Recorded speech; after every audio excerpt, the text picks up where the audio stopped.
Good morning, everybody.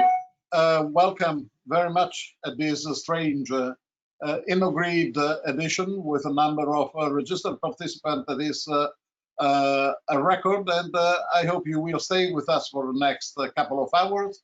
It shows to be very interesting. I want, first of all, welcome not only the participants, but the speakers, the panelists, on behalf of ENTSO and ENTSO-E. This is the 9th year in a row that ENTSO-E and ENTSO do jointly organize InnoGrid. That has become our signature event for the year, where the grids confront and keep a track of their progress and evolution on the market. So InnoGrid has been this annual appointment, and our main topics have been innovation and power networks since 2012. This year we had obviously to cancel the physical edition that was foreseen for the beginning of May, and it's due to the COVID emergency, obviously. But together with ENTSO-E colleague, we have immediately felt a very strong need to replace our physical conference by 2 webinars. This is the first one, and the next one will be later on, and you have it on your calendar. And it is planned for the 30th of June. So let me first of all draw your attention to some of the housekeeping rules that for our webinars we have set up, and you see now displayed on the screen. As a participant, you will be invited to interact through the Slido platform. The Slido platform, it is a platform that allows you to put questions and ask to see them and arrange for reply. The link to the Slido platform has been put on the chat of this session, and so if you activate the chat window, you just press on the link and you land on the Slido program on your web browser. Please post your question in Slido during the conference. And please also feel free to vote for the question that you consider most relevant. That will help the moderator to arrange the order of the questions to the panelists. Also, indicate your name and that of the company or institution that you represent to introduce your question, so you can be identified and properly addressed. We shall pick up a few questions at the end of each intervention, and this depending, of course, upon time availability. The seminar is foreseen to end at 1300 hours. I would like now to welcome and give the floor to our first speaker, Cristobal Irazuki, whom is Energy Policy Officer at the DG Energy of the European Commission. Cristobal will provide an overview of the R&D dimension of the Green Deal and highlight how Horizon Europe can support the Green Deal in relation to innovation. Cristobal, you have the floor. Cristobal is connected by audio only. Please, Cristobal. Hey, good morning, everybody. I'm assuming I'm well listened to, so I'll keep going. So first of all, thanks for the opportunity to speak today at today's session. It is going to be a very interesting one indeed, but I'm sure it's going to be a success. Now, as when introduced, I'm here today to explain you or to show you to the extent possible, given the timing, what are the big lines of Horizon Europe supporting the Green Deal. But first of all, let's take one step back or forward, depending on how you perceive time, because what is the Green Deal? And among other things, the Green Deal is a target, is an increased objective of emission reduction targets towards 50-55 for 2030, and then to make Europe the first climate neutral continent by 2050. That's what the Green Deal says, among other things, and it's a roadmap of actions. So it's not something that we start today and then we wait and see. No, it will be evolving over the coming years.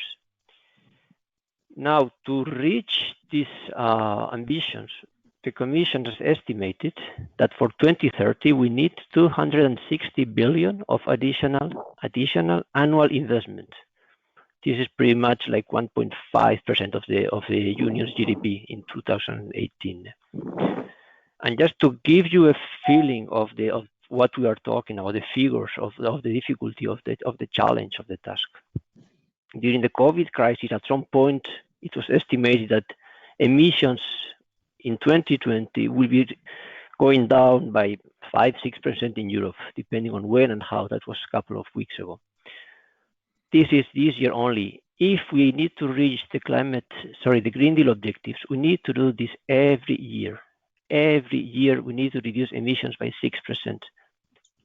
And we don't want to be in a lockdown every year. So we need different solution, and a solution for that one is innovation. We need innovation to develop the technologies and to have them in the market on time. On time is very, very important because we don't have that much time left. We are saying this for the last 20 years, and every year gets shorter time, but anyway. And the other important element, and that's where companies like the ones present today are so important, because 80% of the research and innovation funding in energy technologies in the European Union is coming from the private sector. So we do have Horizon Europe that I'll explain now shortly, but we also need your help. Now, in the context of Horizon Europe, we are preparing now at the moment. It's a very intense period for us. And we are looking in support of the Green Deal into a new strategic approach to clean energy technologies. We are not only looking at how to reduce emissions, how to develop technologies, but also we would like to fully get the competitive advantages of this clean energy transition. And to do that one, we are at the moment collecting a common basis of evidence and knowledge across Commission services to assess the technologies, their value chains, and what are the innovation needs for our 2030, 2050 objectives.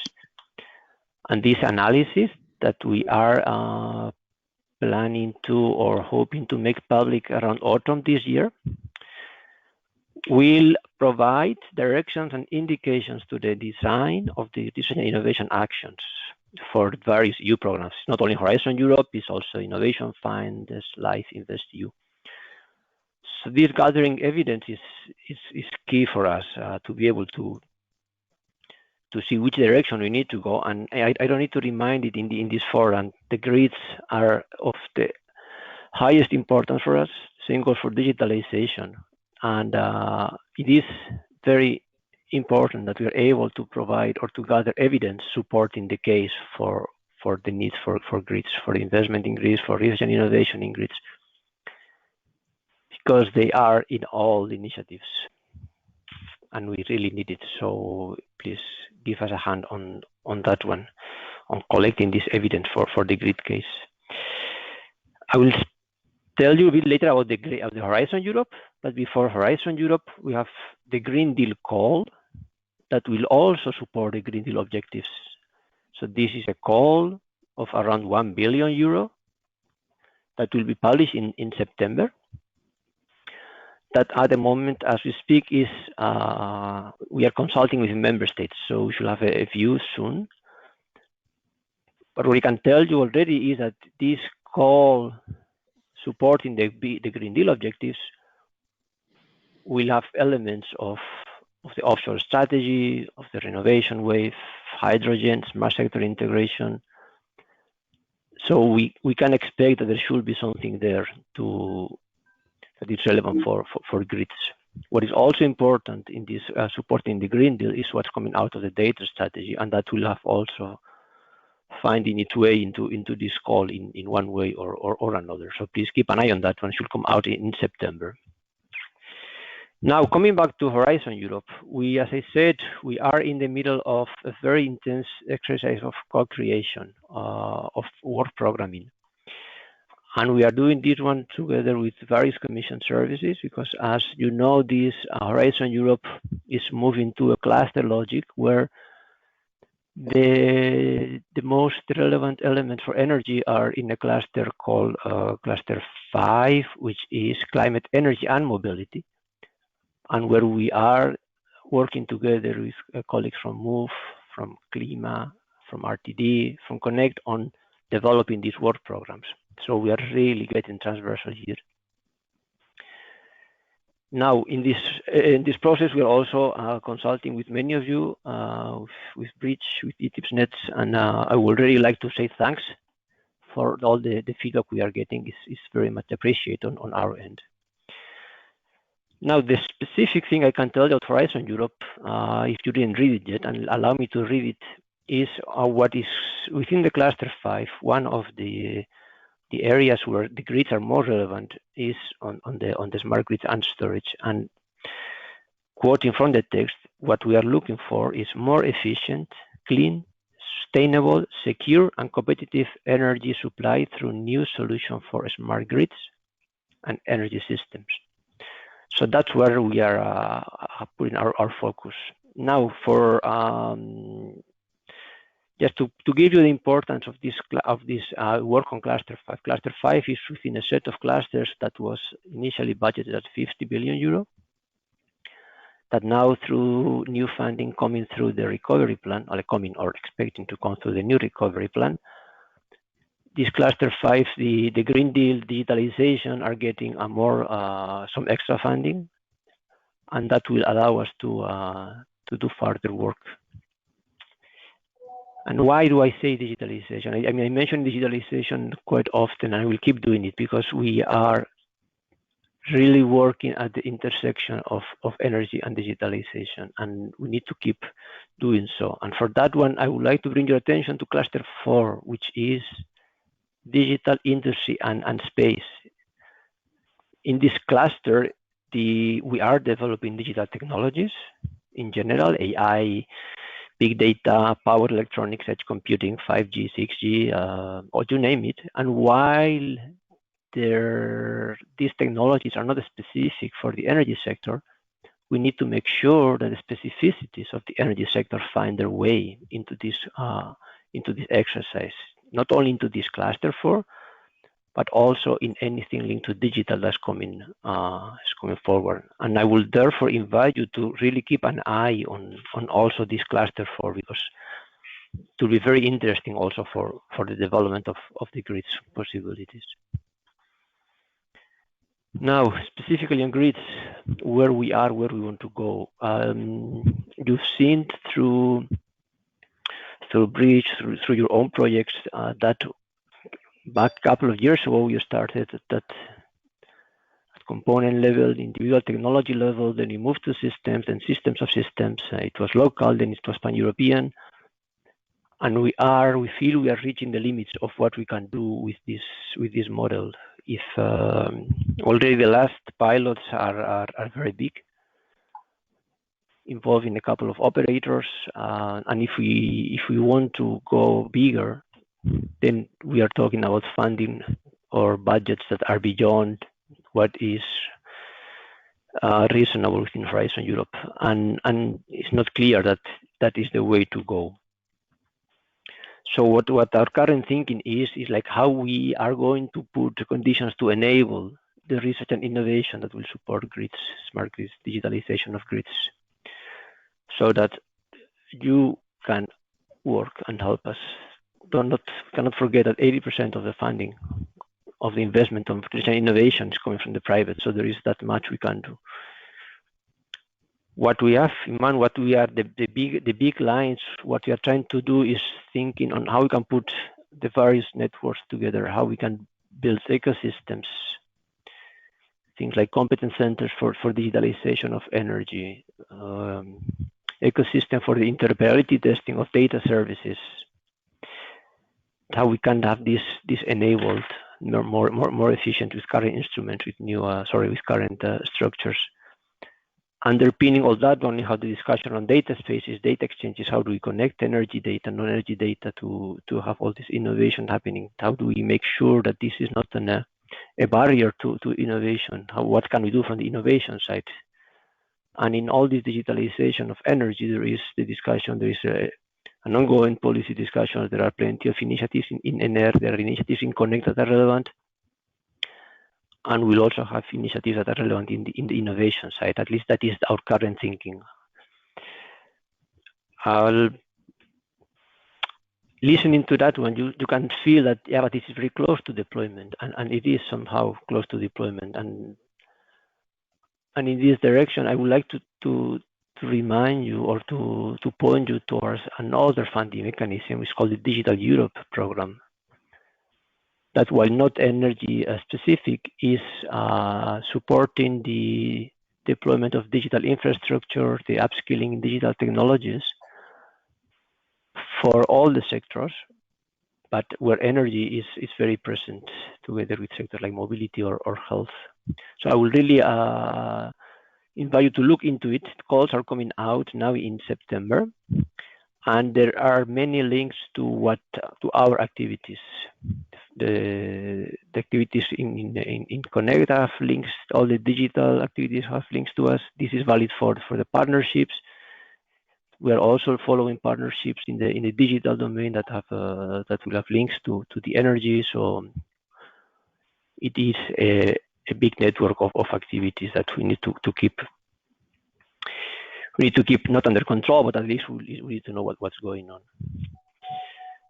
Now, just to conclude, there is one main message that I would like to deliver today, and is digitalization is at the cornerstone of what are we going to do moving forward. It's on the policy side, it's on the innovation related, and as is often mentioned by commissioners, we are going to deliver the twin objectives of the Green Deal and digitalization. They go hand in hand very often. And with this one, I would just like to finish my presentation here. So thank you very much for listening. Cristobal, thank you very much for your intervention, and thank you very much for the horizon that you are foreseeing. And we know the Commission is very much committed in this, and also recent news and leaks from this morning, for instance, about hydrogen and the hydrogen, clean hydrogen strategy to come, just reveal the essential role of the infrastructures in leveraging all the potential that will be developed in the post-COVID crisis, in the post-COVID recovery, sorry. And now it is my pleasure to give the floor to Armando Martinez. Armando Martinez is a director of Global Network Business with Iberdrola, and is vice chair of EDSO, our association. He will set the policies in relation to the Green Deal. Please, Armando, you have got the floor, and we know you will leverage also on your recent experience of the past quarter that was very challenging for all DSOs in Europe. Please.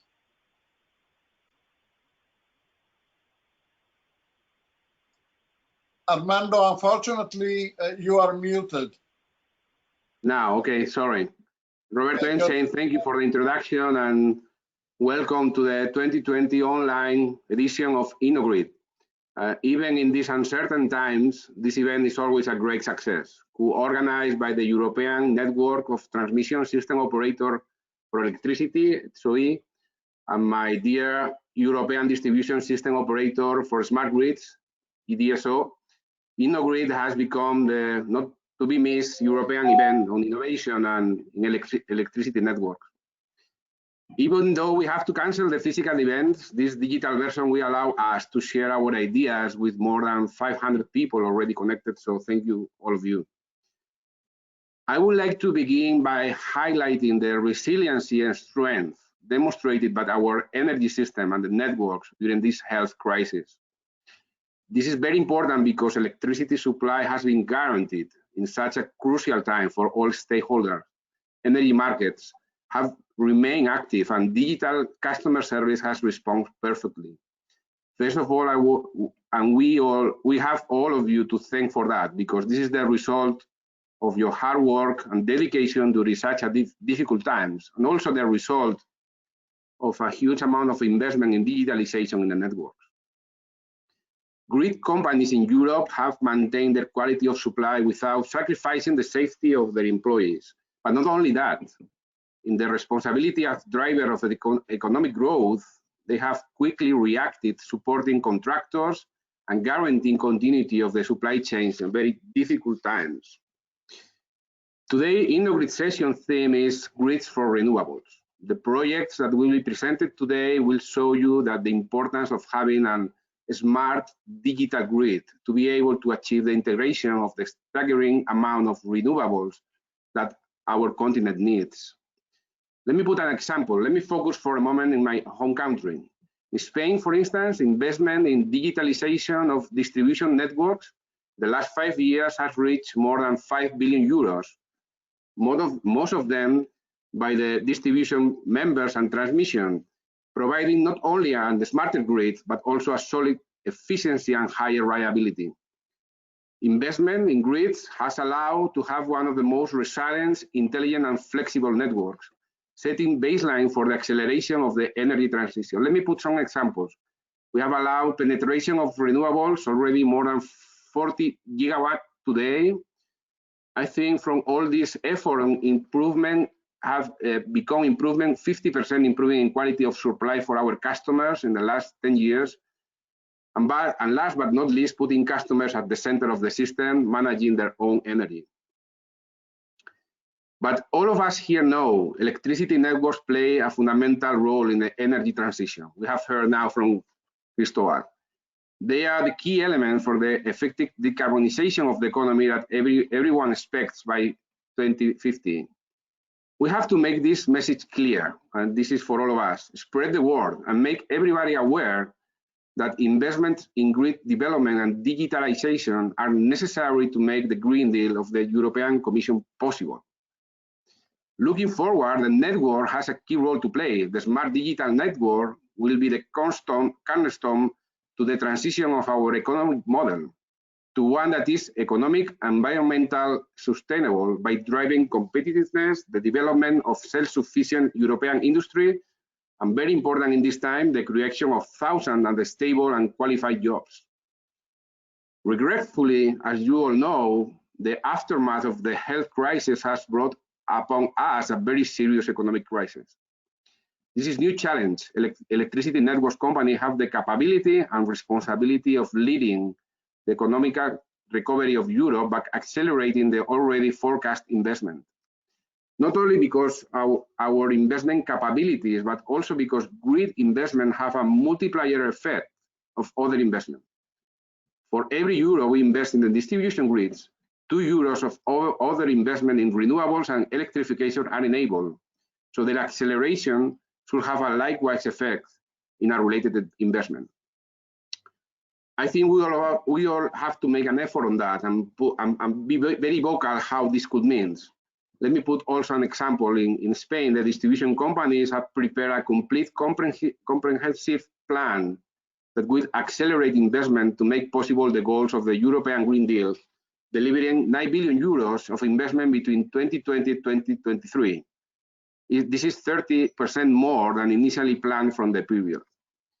In the case of Spain, it is estimated that this will result in a creation of up to 70,000 new quality and stable jobs. This plan will allow to mitigate the economic effects of the pandemic, and that will otherwise delay Spanish national and climate plan for at least 3 years. And what is more important, all the benefits resulting from the acceleration of investment will have a negligible impact on the customer tariff, less than €0.5 per customer per year. Focusing in Europe, I think our association, ENTSO-E, is similar working on a set of recommendations for the European Commission that will be very useful for a successful green recovery plan, by also seeking the acceleration of investment for a more sustainable, efficiency and resilient energy system in Europe after this COVID-19 crisis. I would like to finish by highlighting once again that through this pandemic and during the climate-driving events that we increasingly suffer, our electricity system has proven to have the knowledge, experience, and technology to keep our customer connected and our employees protected. But we must not stop now. We have clear and challenging goals ahead, and I am convinced that we will have the right policies in place to achieve them. In my view, those policies can be summarized in the following no-regret decisions. First of all, accelerate investments or otherwise eliminate obstacles for investments such as excessive administrative red tape or expenditure ceilings. The other thing I think is important is optimize investment by focus on well-proven, efficient, and long-lasting grid investment, avoiding too early adoption of immature technologies, but also looking for R&D to become more competitive. But most of all, we must help regulators and public institutions see the value of our networks, provide to the energy system and the importance of investment then, to make the energy transition possible. We are working on that very hard. We have a unique opportunity to do that. We are working in our home countries and also on the European level, and we have a huge opportunity to show what is the value of the networks. I count on you all to do that, and thank you all again for your attention. I wish you a successful InnoGrid 2020 event. Thank you.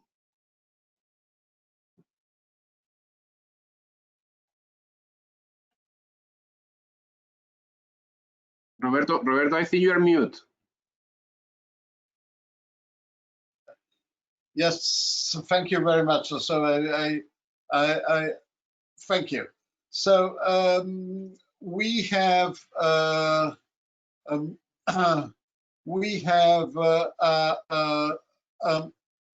question for you, Armando, on the slide. It is coming from an anonymous participant, but he is asking himself and you whether is the extension of transmission and distribution grid the most cost-effective way for society. And this participant would like to know if this item has been investigated by any study. So maybe the point is, do we really need such extended grids, is the question. Your opinion on this, Armando, please.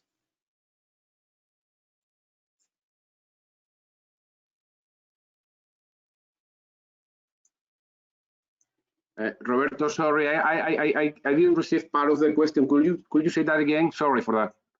We have got an anonymous participant whom asks if we have the need of such extended grids in our continent. And since the question is very interesting for a distribution system operator with kilometers and kilometers of grid, is the length and the extension of this grid really functional to the transition and to the efficient distribution of electricity in Europe? I think that the not declared part of this question is, are we looking also at the distributed generation and the evolution of clustered and distributed generation?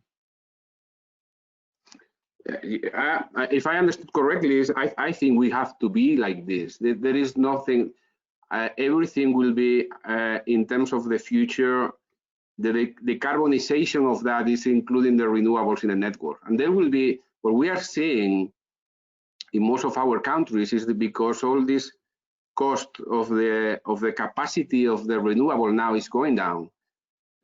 I think maybe some years ago we were thinking about that we are going to have a huge deployment of distribution networks, in the low voltage networks, maybe in the more very fraction distributed networks all around the cities. What we are seeing now is because of the prices going down, and we are seeing a lot of utility scale renewables, maybe solar, are going to be connected through the network. So that request, there will be both.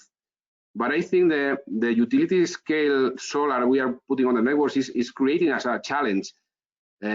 We are seeing, for instance, here that we have a lot of requests for connection renewable capacity to the networks, but because the regulation we have and the topology of the networks, half of that are going to be rejected.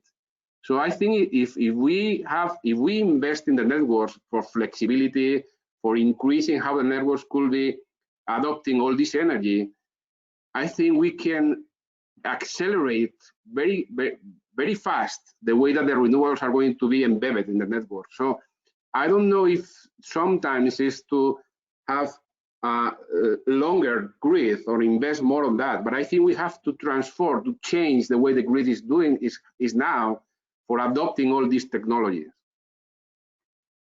Armando, thank you very much. I've got another couple of questions coming in. If you still devote us a few minutes. And they are coming from Andreas Müller of Siemens and Aurelio Lazaro of ETRA. So Andreas would like to know if you see any special requirement to the grid management software in this regard. Absolutely. I think we have to accelerate the incorporation of all these technologies. We are seeing, I think, I don't want to say Richard, I saw Richard, a very good friend of mine, that he is in the projects in the EDSO. But I think the software, how we have to manage that, we have a lot of pilots and we have flexibility schemes in many parts. For me, I think there is two things that now is a challenge for the future. First of all, managing the grid very flexible. And we have software about that we are incorporating maybe more technology in order to incorporate more renewables. The second thing, what we need is the regulators to have these clear schemes. What we are seeing is we have the technology, we are able to incorporate a lot of renewables, but we don't have clear schemes in order to ask for them to connect to the grid. So, but this is not related to software, sorry. The other thing where I see that we are working, and we are working in my company very, very, very hard, is the low voltage software. I think we have to decentralize all the software, you know, in the transmission centers, very close to the customers, in order that all the software could be self-sustained. I think in the past we have like a centralized software machines where we have all the software for all the networks, but all this resiliency we need, where we are seeing all this climate change, we need the networks to be isolated in parts if something is happening with the rest of the network. So I think having this decentralized software in the low voltage and medium voltage grids also will allow that if our customers are going to incorporate decentralized generation with batteries, we can more or less define like islands all around the networks where the software could be independent, and in terms of resiliency events, they can work like that. I think it's very interesting what I think the future will see in terms of the low voltage. Thank you. Thank you very much. So we finished the question to Armando right now, and you still are requested, Armando, of two little things. The first one comes from Laurent Schmidt, my fellow Secretary General with ENTSO-E and the co-organizer of InnoGrid. Laurent would like to ask you, how do you see adoption of prosumer technologies, and whether you see these technologies deployment accelerate? And the last question is the one from Aurelio Lazaro of ITRA, whom would like to know from you if you could please elaborate a little about the Iberdrola strategy on green hydrogen related to this morning leak from the Commission.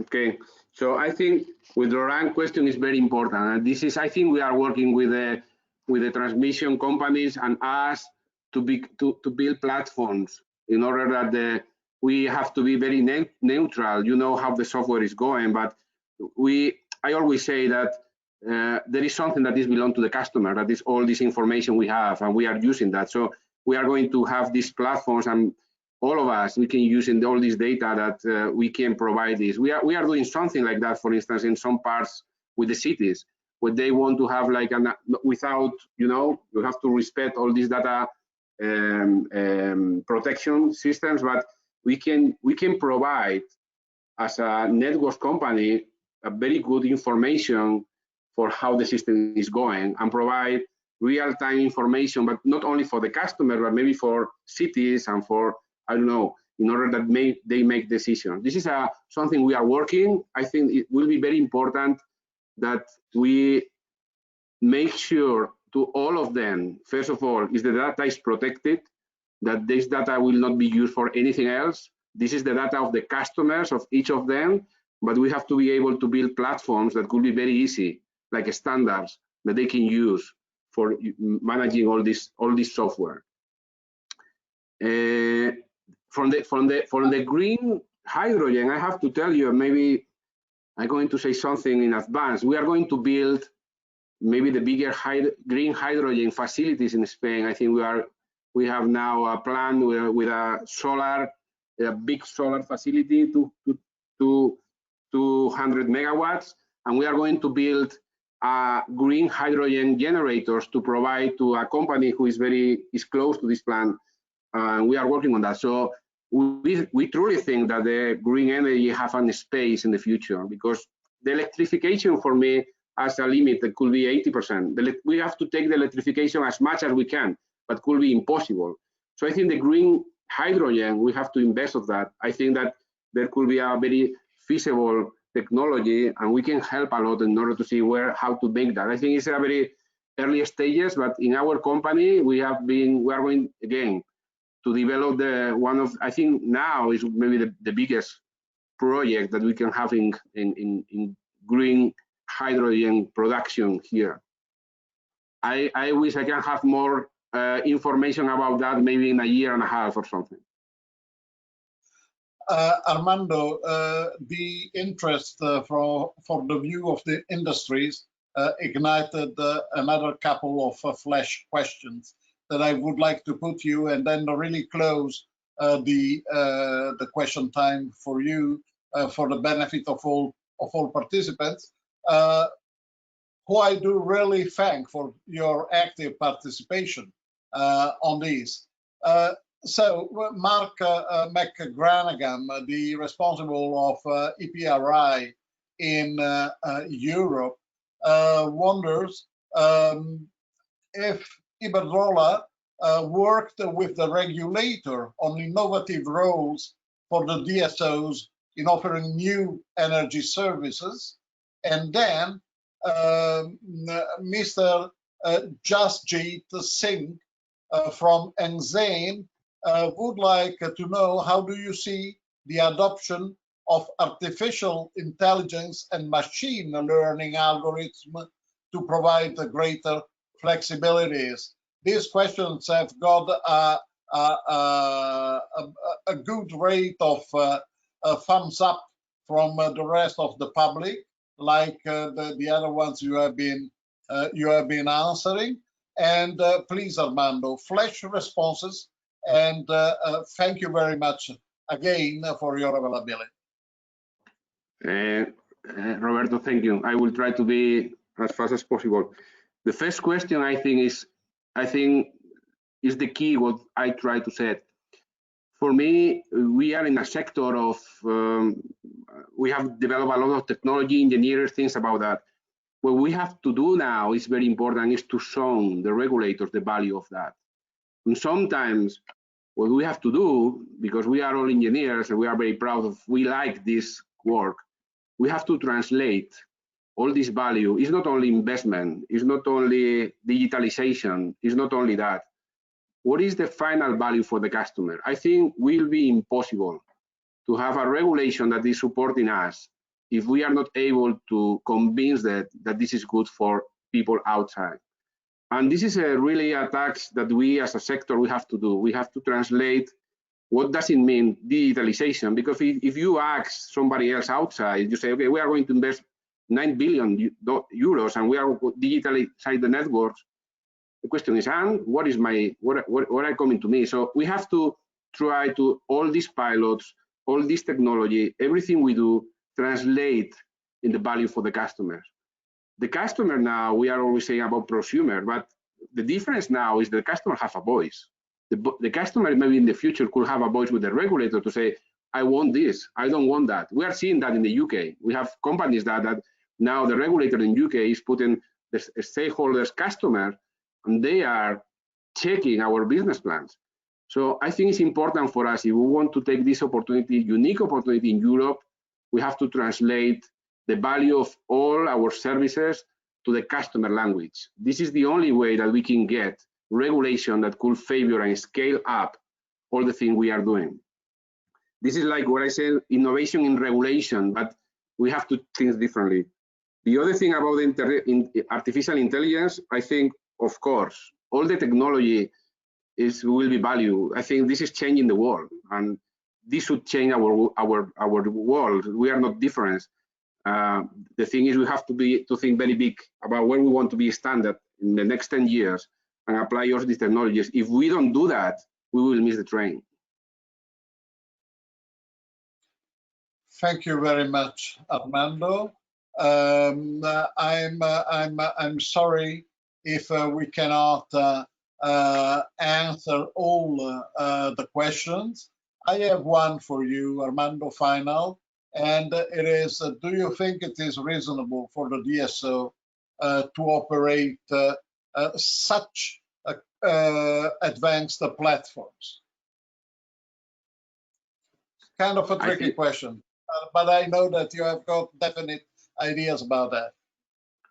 I think so. I think we have to, if you think how this could change, I always say to my people, don't think about to improve what we have. Think about how the world will be in 2030. And the world will be completely different. And the people have to have control of themselves and have control of the solar things. Everything will be, now there is a utility scale, but there will be a lot of generation. There will be endless amount of generation every piece of your house. So there will be no other way to have platforms to connect everybody. And this will be like, remember when we have these video standards in the past, we have several of that. And at the end of the day, you have to have only one because the people don't want to change. So we have to build these platforms, and we have the technology, we have the people, the expertise, but we have to talk with them. Sometimes, Roberto, what I think is we design the platforms with our knowledge. So I think we have to open up the dialogue to what they need. What is the platform you need to manage your energy bill? So, but I fully think that DSO have to be there because there will be no way that to respond very fast that being close to the people who are going to manage their own energy. Armando, thank you very much for good this time. You have been very transparent, very frank and honest, and thank you for this frankness, and absolutely inspiring on a couple of hints that you brought in your replies, and a perfect introduction also for Luca Lo Schiavo, who is the Deputy Director in the Infrastructure Regulatory Division of ARERA. ARERA is the national Italian National Regulating Authority, and he has got a presentation with quite an interesting approach that we encouraged in the preparation of this session. And the title is Regulation and Innovation, a Suggested Taxonomy. So just targeting 2030 and advanced regulation and forward-looking regulation and innovation connected to that. Luca, you have got the floor, and be as inspiring as you can be.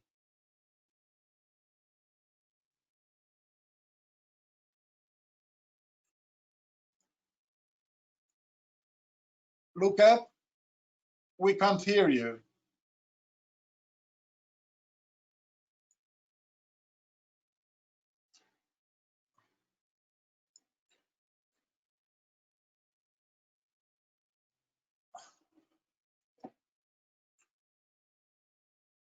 Somebody tells Luca that we can't hear him, please.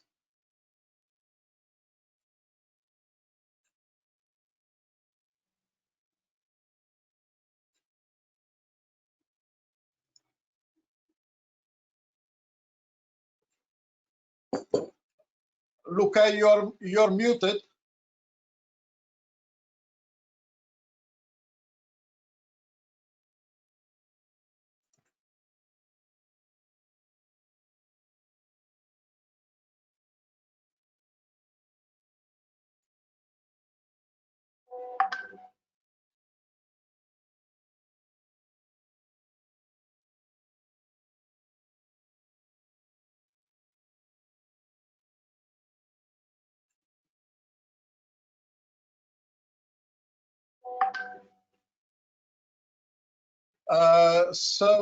We have a problem on Luca's side for this. Can you hear me now? Can you hear me now? Yes, Luca. Sorry, I was about to cut you off, and please recap from the beginning. And thank you very much for your participation. Luca, you have the floor, and please. Thank you very much. I suppose you see my screen. Thank you for invitation. Yes. The issue of between the relationship between regulation and innovation is probably rather old, because already 1 century ago, a very important professor in law understood that the stability of law in a wide meaning is an important issue, but of course there is a need for flexibility, for improving, for changing things. And nowadays, just very recently, so-called rigid regulatory system was put at the 6th place in the list of barriers by ISGAN. And I think this is a very important message. Regulation can be a barrier. I acknowledge that point, although my intervention is to show how a regulator can help innovation, can foster innovation. So the barrier can exist. There are many other barriers, and we have to look at all of them. So I really suggest you to look at this policy message brief from ISGAN. About the relationship between how the regulation can be dynamic, this interesting chart has been drawn by a recent paper where you can see many different ways that regulators can adopt to cope with uncertainty. Moving from perfectly static regulation where only occasional rule adjustments are given or response to unplanned crisis, like for instance COVID, to perfectly adaptive regulation. I feel that there is a further piece of this framework that is what I call, in a wide sense, regulatory experiments. So the ways, the tools that regulators have to foster innovation. There are many tools. There is a wide regulatory toolkit for supporting innovation. The point is that there is not yet a common language among regulators. This is how to improve in large innovation in the power system from the regulatory viewpoint is still an open issue, and we don't have yet a robust, let's say, approach. but there is at least one common aim, that is learn from innovation. Every kind of these different tools share the same target, to learn from innovation in field. We, as Italian regulator, had a good experience on that point, and I don't want to bother you by recapping all the story. I want to try to share some reflections. The first reflection is that we should differentiate when the regulatory support to innovation is confined in a zone, in a local area, or is open to the wide system, to the whole system. Typical approach at zonal level, local level, are smart grid pilot projects, where predefined areas are upgraded especially for demonstration. This happened in several countries, among which Italy, UK, and others. In a few cases, after the pilot phase, a rollout of innovation is somehow enforced. I think that the most advanced experience here are when the regulator incentivizes the rollout of innovation tested in trials through output-based scheme. In this case, it's up to the company to find the optimal way to roll out innovation, considering the extra amount of money they can get from incentives and the extra cost. There is a second very important distinction that is about the actors, the players in the regulatory schemes for innovation. Most of schemes, especially initial schemes for supporting innovation, were aimed to grid operators only, either distribution system operator or transmission system operator as well. In this case, the innovation is mainly focused on infrastructure technologies carried out by grid operators, of course, not totally alone, because there is always some kind of relation with market players, but substantially the regulators in this case focuses on grid operators because this is, let's say, less complex, but there is a risk of competition for closing. For instance, this is the risk that we in Italy incurred when we allowed TSO to build and operate storage units. And this happened in 2012, 2013. And the reason why we allowed exceptionally the TSO to operate TSO was exactly to share learning from this trial. Nowadays, the TSO is no longer allowed to do that. But the results of that experiment were available for all players. A more recent and even more complex case of regulatory support to innovation is when both grid and market operators are jointly involved. In this case, more typically, the innovation is focused on business models that have to be experimented by market players, of course, in strict relation with grid operators. Sometimes this more advanced approach is partly, let's say, out of NRA's powers.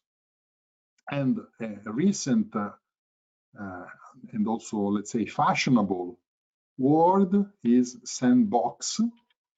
A sandbox is a bottom-up initiative typically carried out at retail level, although I've seen that recently, also in a recent seminar, Florence School of Regulation, this word has been used also at transmission level even.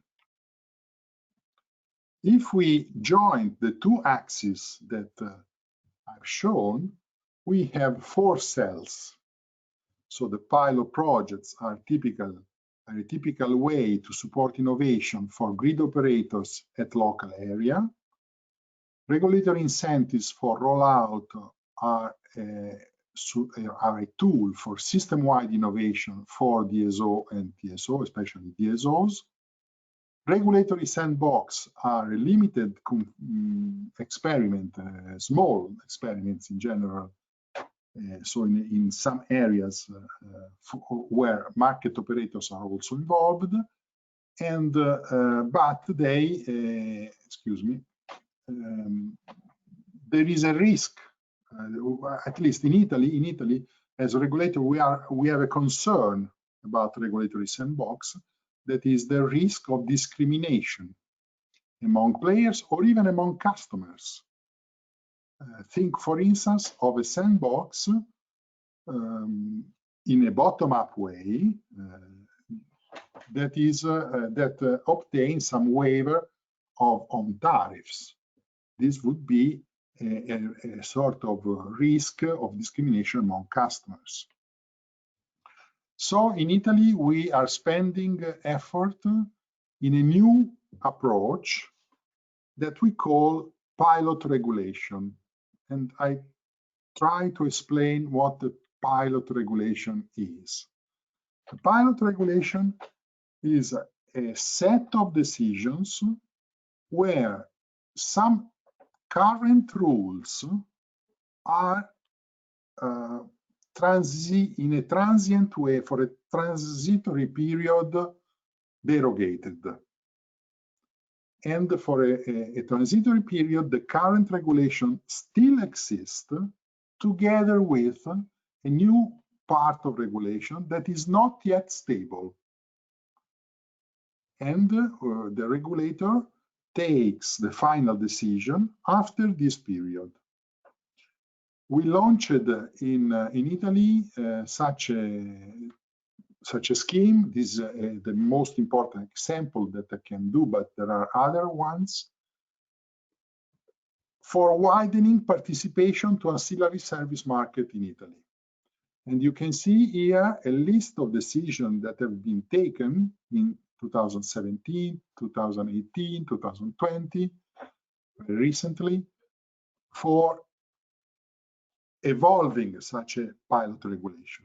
The most important issues are that in the current regulation, ancillary service can be provided only by large generation unit, 10 megawatt, and we have introduced a lower size, 1 megawatt, and we want even to lower again to 0.2 megawatt. Traditionally, only thermal and large hydro units were admitted to provide ancillary service. Now we have also non-programmable renewable sources. For the demand units, typically only very large customers were admitted, and in the pilot regulation also any active demand unit can be aggregated, also at medium voltage and low voltage level. The typical remuneration in the current regulation is a pay as bid through the market. In this pilot regulation, for the time being, and without any insurance that this will be kept at the end of the pilot, there is an additional remuneration, but this is in euro per megawatt, so a capacity remuneration, but under given conditions that have to be respected.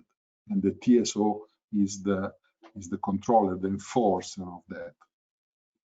About controlling device, there are obligations, for instance, to refresh the data every 4 seconds.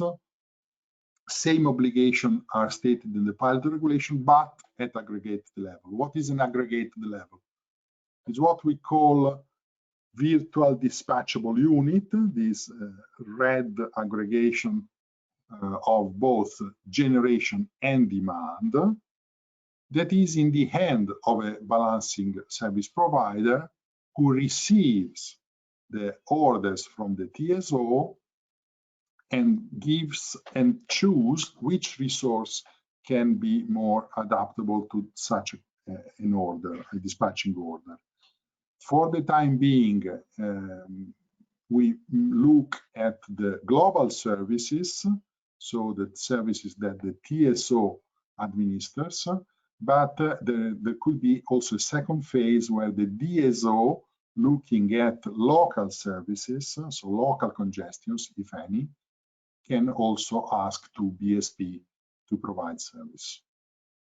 So this, what is most important now is to say that this pilot regulation is not a sandbox, because there is a common framework that is valid throughout all the country.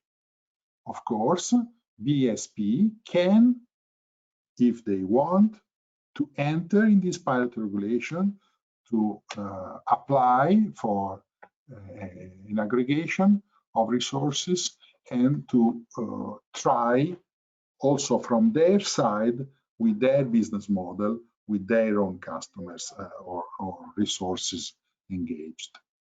So it's not a sandbox in the sense that there is a top-down framework where the single cases can be fostered. This is not the only one of pilot regulation. We have also others. I don't want to spend too much time on that, but for instance, we have still the problem of obsolete uprights.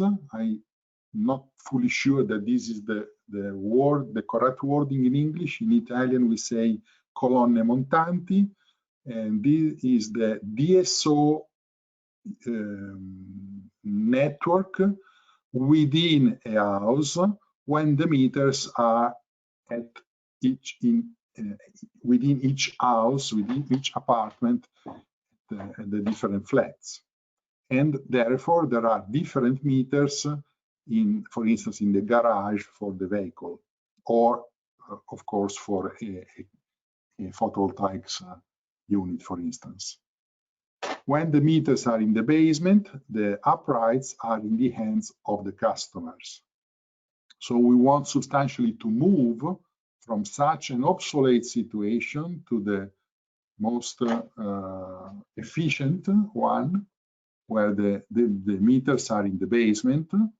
This has many implications because making works within private property is a difficult thing, and the pilot regulation tries to involve house administrators in order to facilitate works needed to at least maintain uprights or even move to such a new configuration where and when it is possible.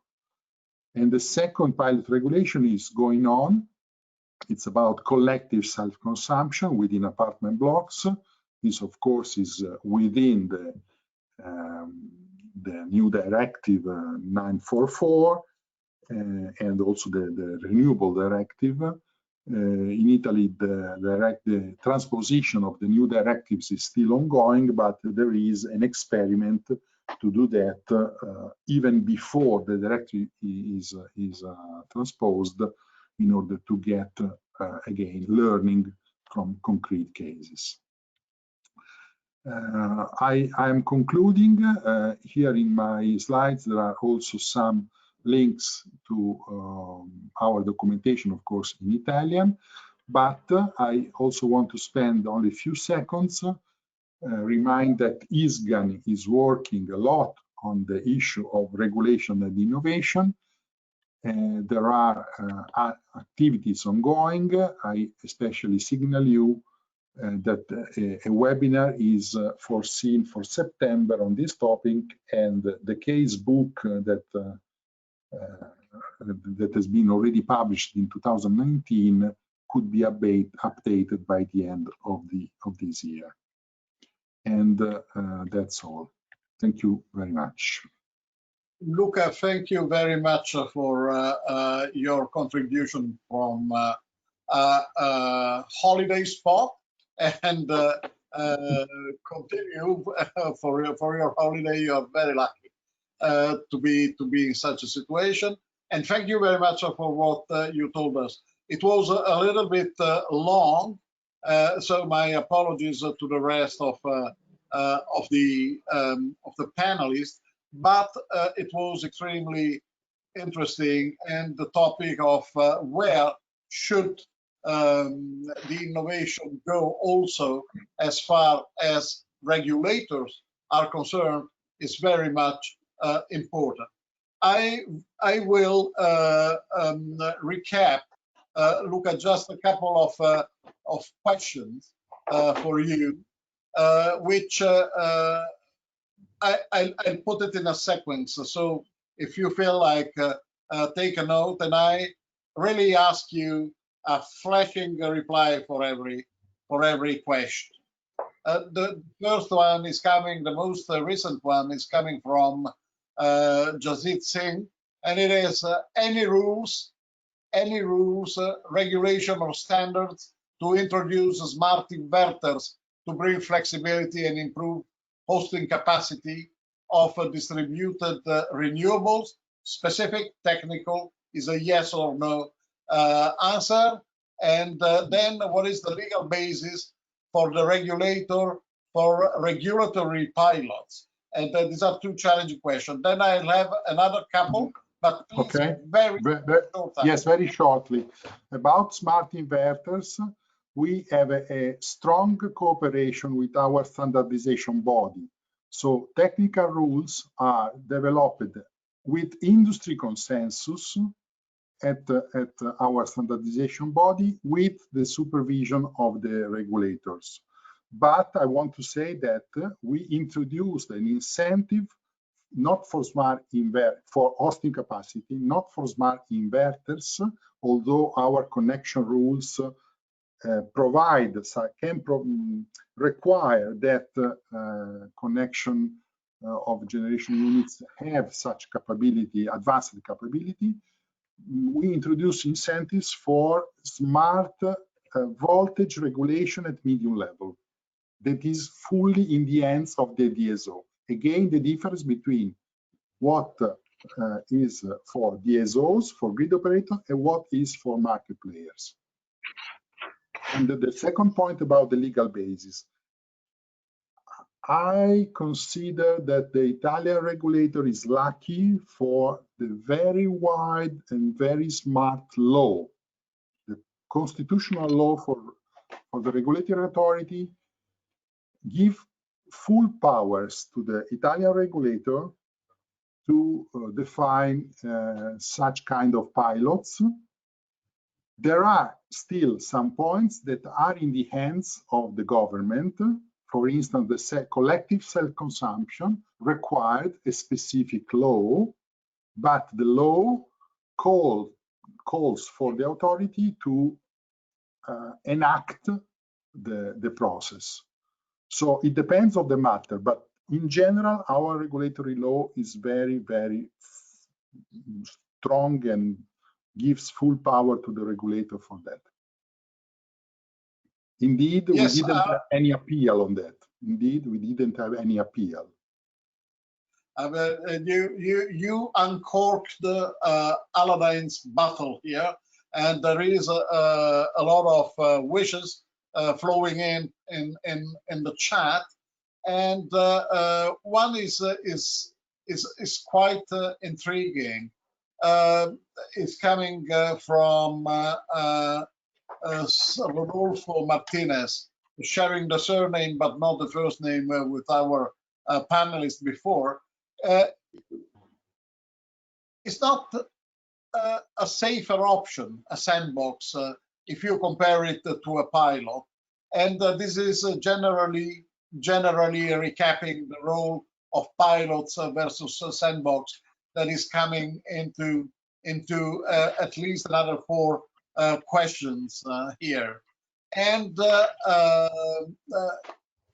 how do you see the performance-based regulations driving innovation? Another 2 flashes, and then I must apologize with many of you, but really we have got 14 questions that can we stop here? Can we stop here? Yeah. So I answer all, unless there are too many.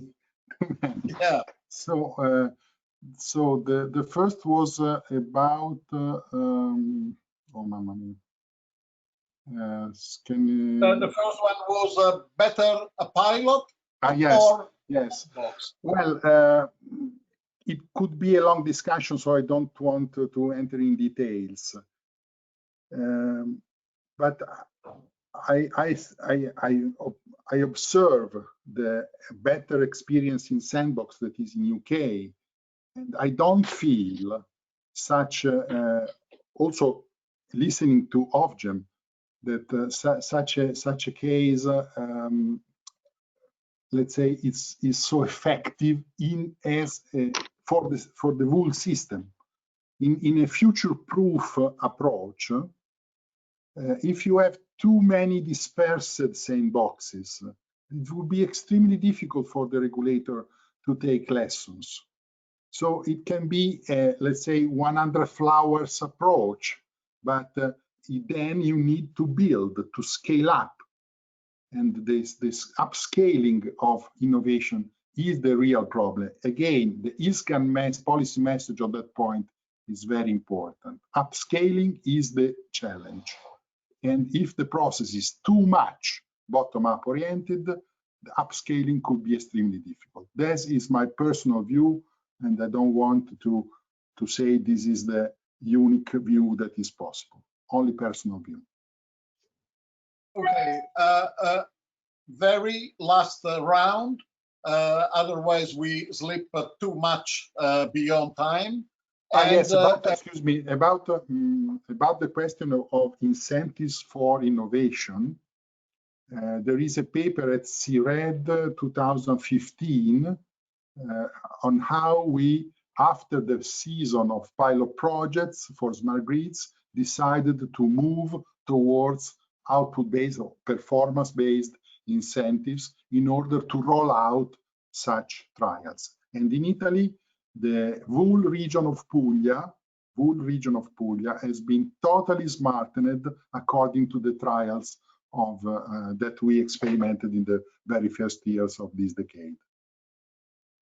Okay, you will receive a lot of emails after this, Luca, but recapping many of the questions that have been flowing in, how European regulators are coordinating with regulators from around the world on such an innovative approach, and is your approach for a taxonomy shared also by other regulators in Europe? And last, very last one, do you think that the revision of the 10E regulation with a focus on smart grid projects very limited can provide this revision to a first application of the taxonomy that you presented? We are in a consultative phase for the 10E regulation. Yes, of course, I know. I start from that. We, as Italian regulator, provided contribute to our European agency, and a paper is going to be published soon, observing the reality of application of the 10E regulation, the 347 regulation of 2013. We have seen that the smart grid area was not so effective. Substantially, smart grids are a distribution issue, and the 10E regulation shall be aimed especially to cross-border issues, to cross-border large projects. This is the main area where it can provide important results, like, for instance, cross-border cost allocation. That is a very important tool and can be still improved. For instance, there was a case of Italian-French smart grid project in the very first list. It was called Green Me, and actually it was not realized In the execution phase, it failed. Indeed, there are also other good projects in the smart grid area, for instance, the Slovenia smart grid case. But in principle, we feel that the TNE should be focused on large cross-border transmission projects. That's our view. Second, what about the regulators? I tried to say that in the very beginning. There is not yet a common approach of European regulators on that point. There is, of course, some work ongoing, and you can look at the CR reports on that. I was only presenting my personal reflection based on our national experience in Italy. What I want to demonstrate is that the regulatory barriers can be overpassed if the regulator is duly provided with a good law, full powers, and of course a good consensus among grid regulators and market players. And where is okay, that's all. Luca, thank you very much. We cannot really go beyond this. Thank you for your contribution. You have been rich in hints, an important member of the industrial community around our grid sector. Just wrote Luca's presentation is a must-have for me. So I take the occasion to say that the presentation will be shared after. Absolutely. And, absolutely. I will send the final version soon. Okay, absolutely. Good. Absolutely. And so for all the participants, thank you very much for your active participation in this.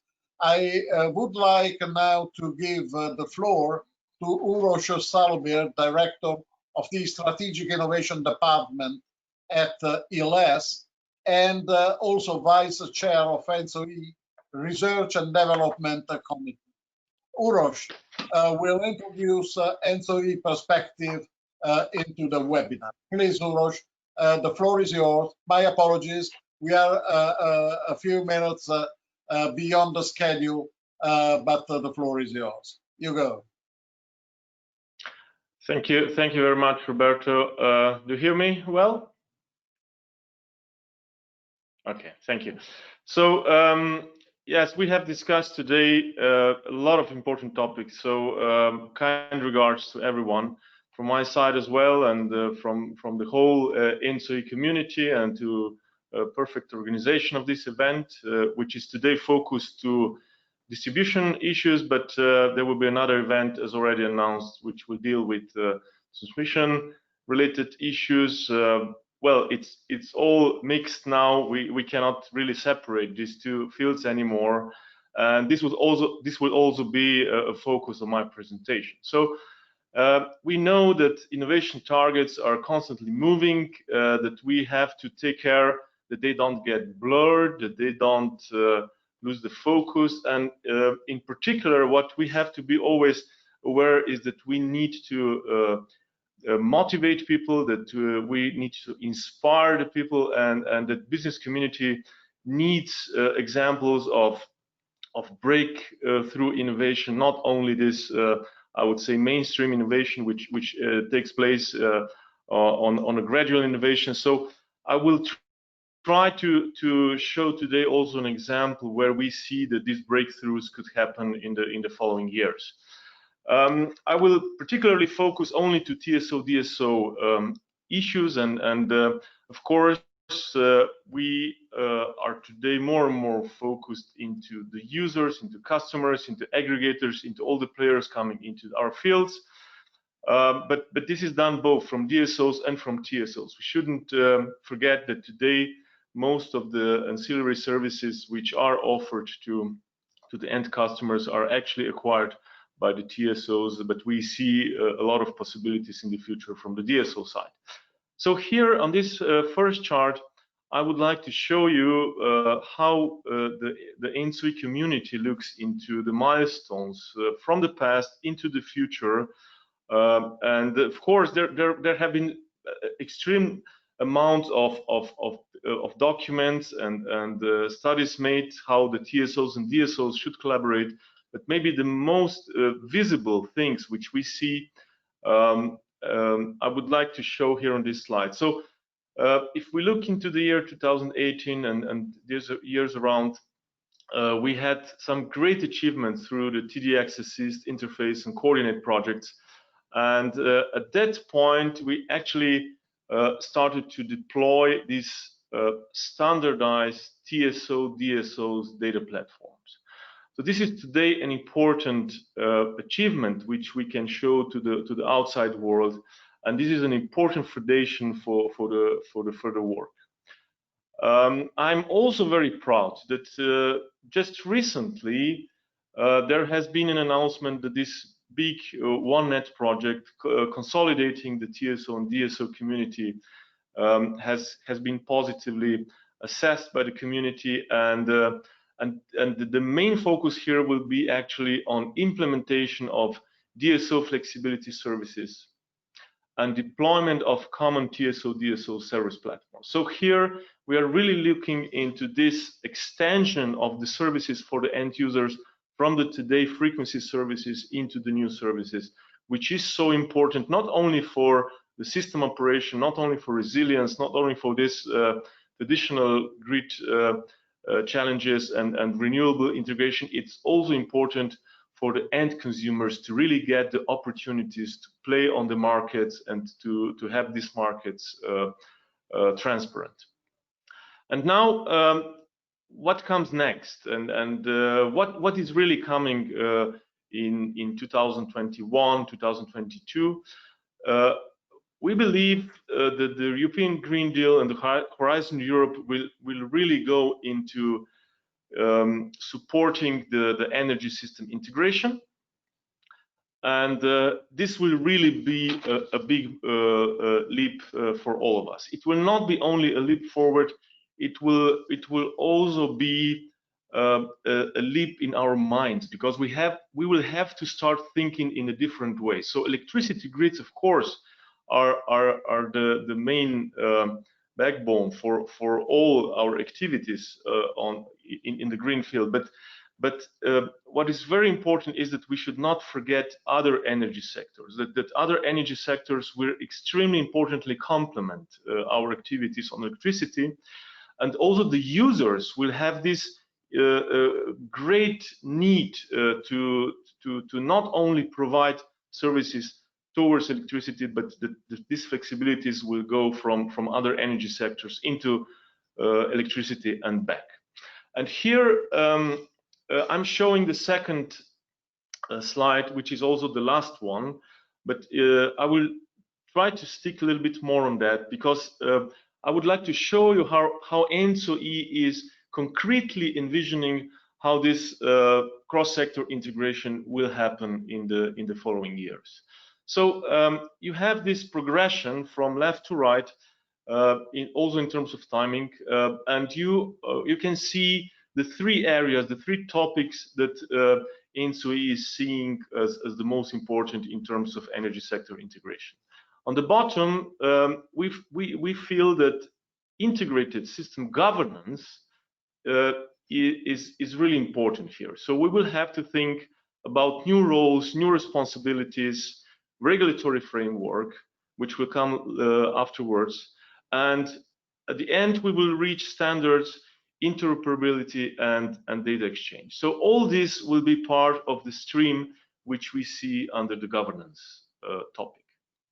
But this is not the only one. Even more compelling and challenging will be the second topic, which will deal with the planning and optimization tools. Of course, we have this vision that also when we go into the energy integration, we will not do these solutions only on national or local level, that we will go also for these pan-European solutions. And on the second topic, the very important focus will be on scenarios, on modeling, on pilots. Pilots have to be checked. We have to see how this energy systems can collaborate in different ways between electricity and other. It's also important to have in mind not only gas and mobility. We also talk about the heating cross-sector coupling. And after the pilots, we are expecting optimization tools to be developed, and we will do also the planning tools in the later stage. And please have in mind, I'm talking constantly about not only TSO, I'm talking about TSO, DSO activities on these issues. But this is not all. The most compelling and the top level topic which we will deal on this area will be development of markets. We will bring new markets architecture concept, and we will bring new platforms for these common integrated energy systems. That was an example which was actually also a teaser for the roadmap which ENTSO-E will show in the June 30 event, which is the second part of this InnoGrid event. And I hope that you have got an example how we could concretely move forward into direction of energy systems. But on this particular event, which will happen on June 30, you will also be able to see other projects, other flagship projects, how we call it now in ENTSO-E community. And if you are interested into that, of course, you are warmly welcome to also attend that event. So, Roberto, this was all from my side. We don't hear you, Roberto. Yes. Uroš, thank you very much for your presentation. And I've got a couple of questions for you right away. And here as well, flashy replies, because you have designed quite a scenario here with this smart sector integration. And there is a curiosity from Harsha Anand at Ensen, who wants to know what developments, current and future, in the beyond the meter market have been considered on this fascinating roadmap. Mm-hmm. Well, if we move from cross-sector also into particular issues, we know we have 450 gigawatts of offshore grid in front of us. We have a lot of deep electrification to do. We have a lot of other challenges. But here on the energy, I would say integration point of view, we have to be clear that that heating sector and electricity sector have not been optimized in the past. We will have to deal a lot with how to integrate the hydrogen into the operation of electricity grids, and there will be a lot of developments through the planning. There will be big investments, small investments, digitization. So I think the room is full of projects here around, but we need a focus, and the focus should be that we develop this cross-sector integration together, and that we do not create new silos on that. This was very short, Roberto. Yes, and I've got another one for you, and is the last one, and it's coming from Jasjit Singh. And Jasjit, by the way, is topping the likes in our chat, and he would like to know: so, do you see coordination between DSO and TSO can enable virtual inertia along with other ancillary services?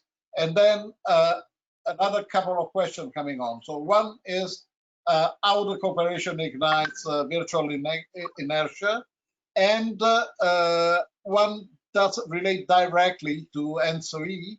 What are the key sectoral interfaces for ENTSO-Es in considering this roadmap? You will have another two questions, and the questions are now closed for Uroš. Please, Uroš, you have got the floor. Okay, so virtual inertia goes into the field of digital devices, but more particular into DC devices. So we have to understand that the future of the power system will be very much affected by DC devices, and DC devices will be all around us, and we will have to model the system in a completely different way. And yes, so virtual inertia, all kinds of inertia which will replace today's generation will have to be part of that. And we actually have to be just focused that this project get in the pipeline, not only from the modeling side, but also that we get into the deployment phase as soon as possible, because 2050 is soon, and for all these challenges, we will have to be fast. By 2030, we already need all solutions on the table, and then we just go kick out the projects. And the interfaces, yeah. So interfaces, which we see will be very important in terms of e-mobility, in terms of let's say large deployment of charging points, and there are a lot of possible strategies there. We have to be careful about how we deploy the smart charging and all these, I would say, professional vehicle charging solutions. They are not the same. They have very different aspects. They will incorporate DSO and TSO studies, but interfaces will also go in direction to have a strong support for smart grid deployment from the regulators, from Acer, and from the business community. We also look into how the industry should do and help us, and we see a lot of opportunities also to improve the interoperability of these systems and platforms and similar. So, in short, yes, this on the sectoral interfaces was coming from Enon Lanois, EPRI Europe, and there is another one that is challenging on the same area, which is your reasoning on the CHP technology. Could this help in any way the hydrogen technology linking to electricity and heat on one side? And since all of these will require a lot of cooperation between DSOs and TSOs, a word on that is expected from you. And what is the ENTSO-E position on open source software? This is coming from Mark McGranagan at EPRI. And the very last, from Andreas Müller of Siemens, is DSO and TSO at this point should also cooperate at operation level as well. We had one more on DC technology in the distribution grid, but you answered it before. Please, final replies to you. Okay.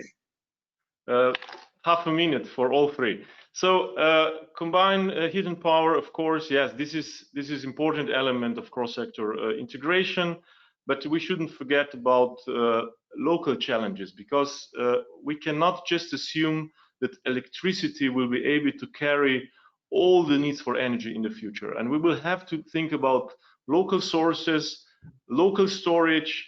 Not only daily or weekly, we have to think about seasonal events and how to maximize the infrastructures on the cross-sector. This is a huge challenge for everybody. Of course, hydrogen has a role here, but we shouldn't forget about district heating solutions and similar.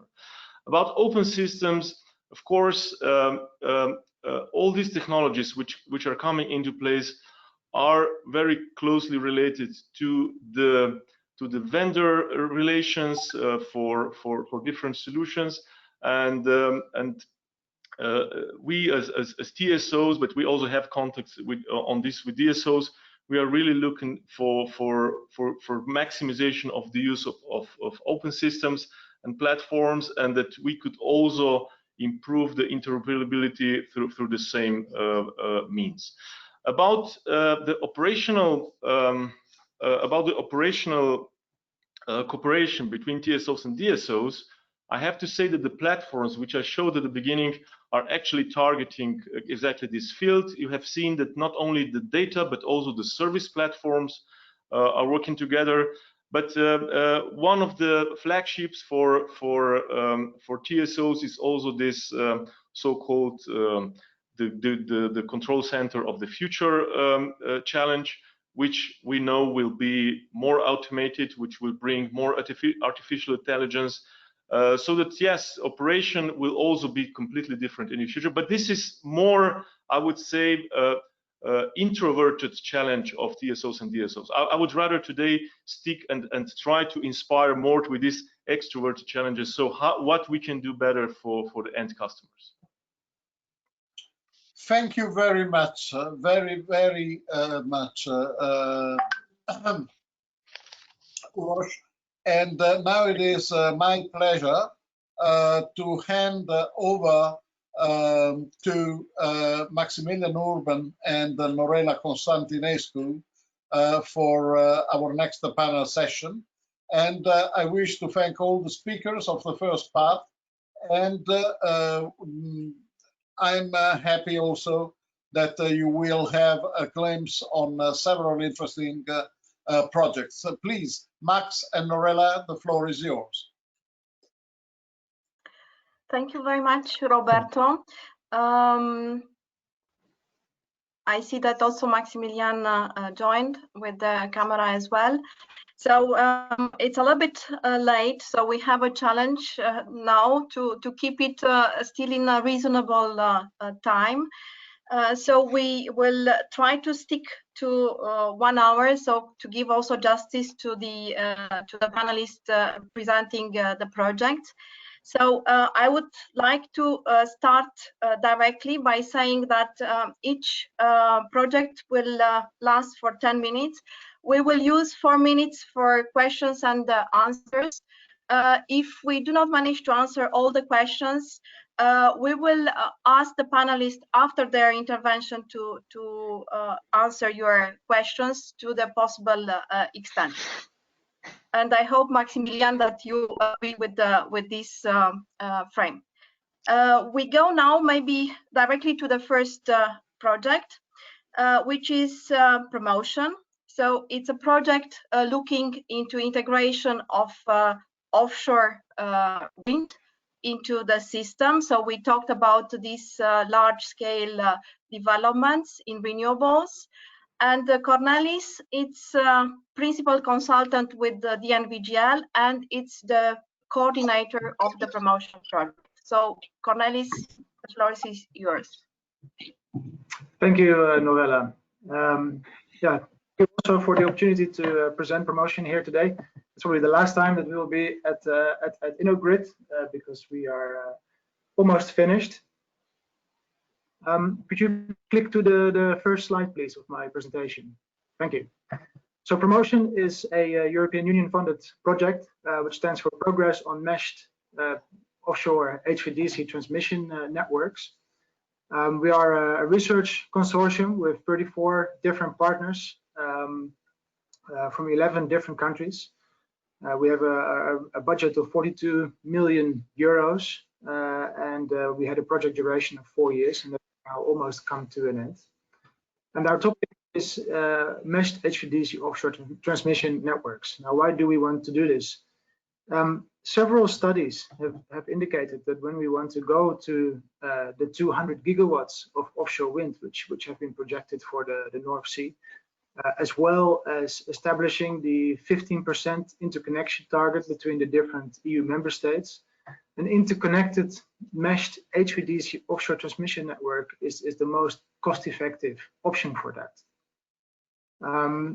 But that really requires a paradigm change from how we do it today. And just to give you an indication of that, I put this map up here, which shows all of the existing and planned HVDC networks in Europe. These are all point-to-point links with a dedicated purpose. So they're either there to connect an offshore wind farm to shore, they're there to interconnect two different countries, they're there to create power supply from shore for oil and gas platforms, or they're there to realize grid reinforcement for onshore AC grids. And they're all unconnected to each other. They're separate individual point-to-point links. That means that they cannot have the benefits of a meshed HVDC grid, which combines those different functions and thereby can achieve a lower capex for the same transmission need, reduce the losses, and improve the availability of such a grid. Now, what you can also see on this map is that in some locations, the lines, these point-to-point connections, are actually ending up in the same location. Yet they still cannot be connected together. Now, why is that? Each color that you see here on this map represents a different transmission voltage. And of course, it's clear that systems with different voltages cannot be connected together. On top of that, even if lines have similar voltages, they could have different HVDC converter technologies or HVDC converter configurations. And these can also not necessarily be connected together into one functioning grid. And this is what promotion sets out to solve. What we are trying to find out is what is the technology that we need, and what are the regulatory and economical frameworks that are necessary, and what are aspects that need to be coordinated or even standardized to enable an interconnected, international, multi-purpose, multi-vendor, multi-actor, and multi-terminal offshore HVDC grid. And most importantly, how do we do this? By allowing it to grow organically, step by step, rather than needing a single system planner who designs the whole thing from the onset. We have 5 objectives to come to that point. So the first is to develop cost-effective and reliable control and protection systems for such a grid. The control and protection for a point-to-point DC connection is very different from what would be needed for a multi-terminal system. So we have carried out a comprehensive set of simulations in order to develop functional requirements and generic specifications for such control systems that ensure reliable and stable operation of this grid, the DC grid itself, but offshore, also the offshore wind farms that are connected to it, and the interfaces to the onshore AC grids. Of course, it's important to do this both in steady state conditions, but very importantly also during dynamic conditions such as changing wind input or faults. But to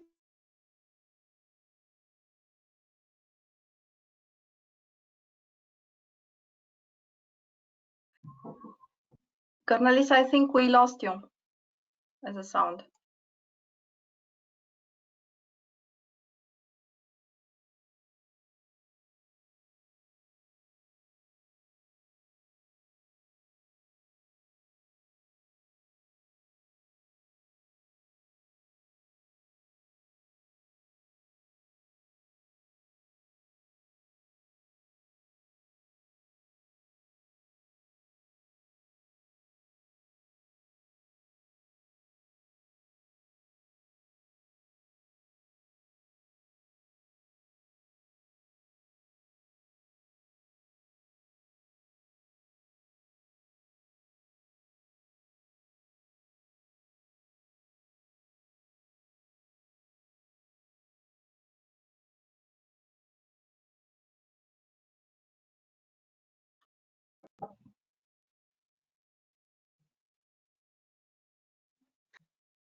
Norela, do you want to wait until he might get connected again, or shall we try to continue? If it takes 2 seconds, then we wait. If not, then we continue with the next project.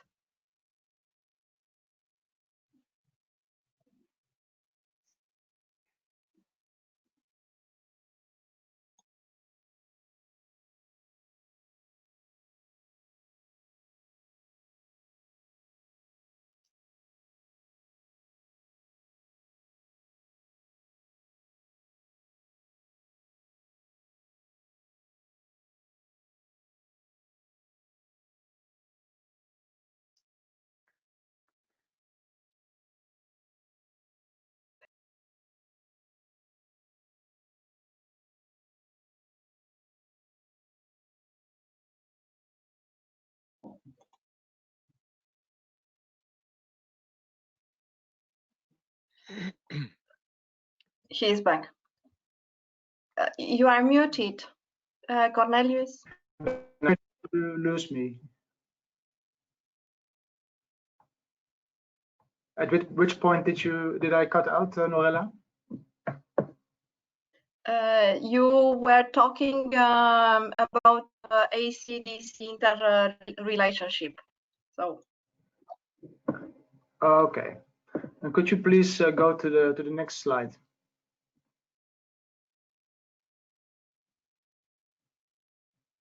Thank you.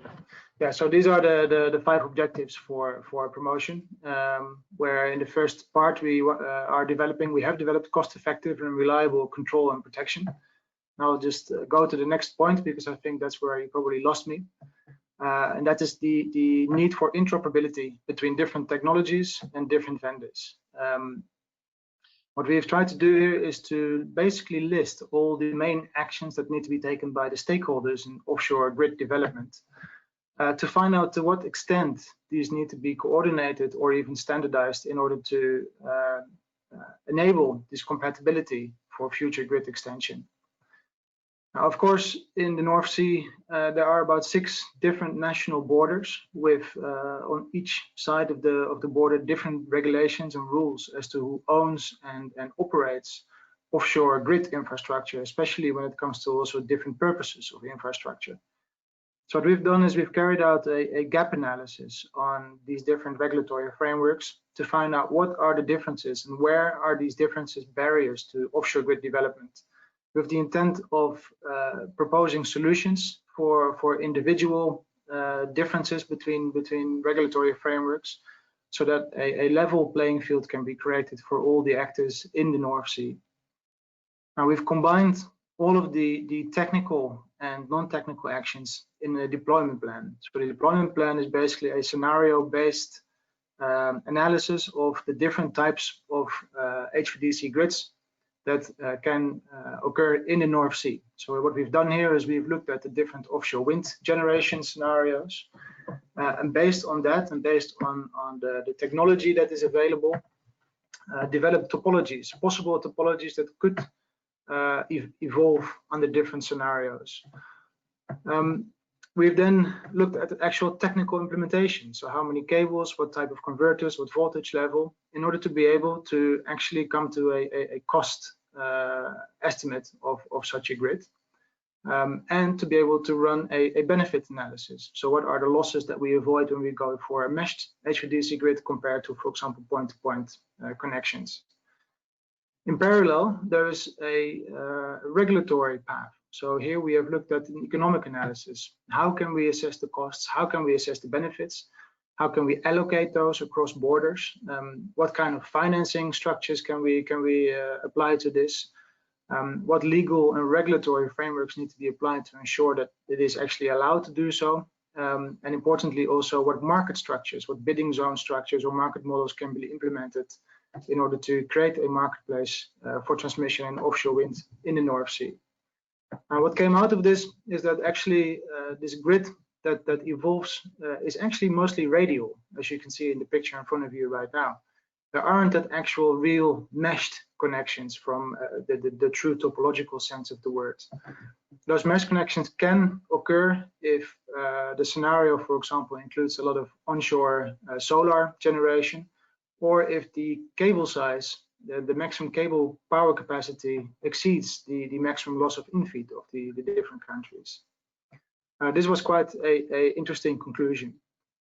Can you go to the next slide, please? And the reason why it's interesting is because a radial grid is easier to control. And we've showed this, as you can see in the top left corner, in the University of Aachen, where we basically rebuilt a small DC grid scale to fit in the basement, but with real converters connected to them, with real controllers, and then linked to emulators, emulating the different synchronous areas around the DC grid. And we've showed that the different control strategies that we have proposed can work to keep such a grid stable under all conditions, and even use the offshore wind farms in the grid to support the onshore AC grids. Secondly, we have also shown that the grid can be protected. In the top right corner, you see the National HVDC Center in the UK, where we've used our own developed protection system, but also a protection system from one of the vendors that is participating in promotion, to prove that even when we're using real converter control and protection replicas and a DC grid running in a real-time system, we can successfully protect meshed and radial HVDC grids. Now, of course, the functional ability to do so is not the only thing. You also need the equipment in order to clear faults. So to show that that is also a possibility, you can see in the top and the bottom left, we have successfully at full scale tested 3 different types of HVDC circuit breakers. And then as a last point, we of course also need switchgear in order to connect or configure grids at the nodes. And offshore, where space comes at a premium, this should be done with gas insulated switchgear. Now, we've again also tested this at full scale to show that the technology is in principle ready for implementation in a real grid. Could you go to the next slide? Thank you. So what then do we need to do to ensure that they are compatible when a grid is being built on the UK side of the North Sea and one on, say, the Danish side, and those two meet in the middle? What aspects need to have been coordinated from the onset to make sure that those two grids can actually be connected at future? First of all, there's of course the regulatory compatibility, where we need to make sure that the asset classification, the planning and permitting procedures, the ownership models and market models, renewable support schemes, that these are all compatible with one another and acceptable to the regulators in those countries. Secondly, the planning itself, the power ratings, the terminal locations, the routes, but especially also the timing of those need to be compatible with one another in order to make sure that the synergies can really be realized. The next step, the actual technical parameters, of course, must have been coordinated. So the rated operating voltage, but also the basic insulation level, converter configuration, how the system is earthed and who does that. And of course, the platforms offshore must have the physical space in order to make an additional connection. Then the next step is to go to functional compatibility. So once we have ensured that the ratings are matching, the behavior of the converters, so the control strategies must also be compatible with one another. How do they dispatch the power? How do they change their settings in dynamic events? How can you energize them, de-energize them? This is all part of the functional compatibility, which could be captured in, for example, a DC grid code, which doesn't exist yet at the moment. And next step is to go to actual implementation. So there has to be some form of contractual compatibility. So when you procure an HVDC converter station, there are typically different warranties involved. The exchange of information between different vendors or different TSOs needs to be described, models for conflict resolution. But very importantly, to begin with, you have to speak the same language. So terminology and definitions need to be standardized. And then as a last step, there is the vendor interoperability. So here we're really talking about, for example, does it fit? Are the mechanical interfaces compatible? How about communication interfaces? What signals, what syntax, what semantics, the sampling rate that needs to be applied? And are the controllers actually stable, the controllers of different installations from different vendors? This type of interoperability can be captured in standards, for example. You can see on the right the different types of levels where these different aspects need to be formalized. They also represent the amounts of money and quite often the time it takes to in descending order to realize this. Now, how can we best show this? We believe that it's time for a full-scale pilot project, which moves from the point-to-point connections, which we have today on the left, step by step.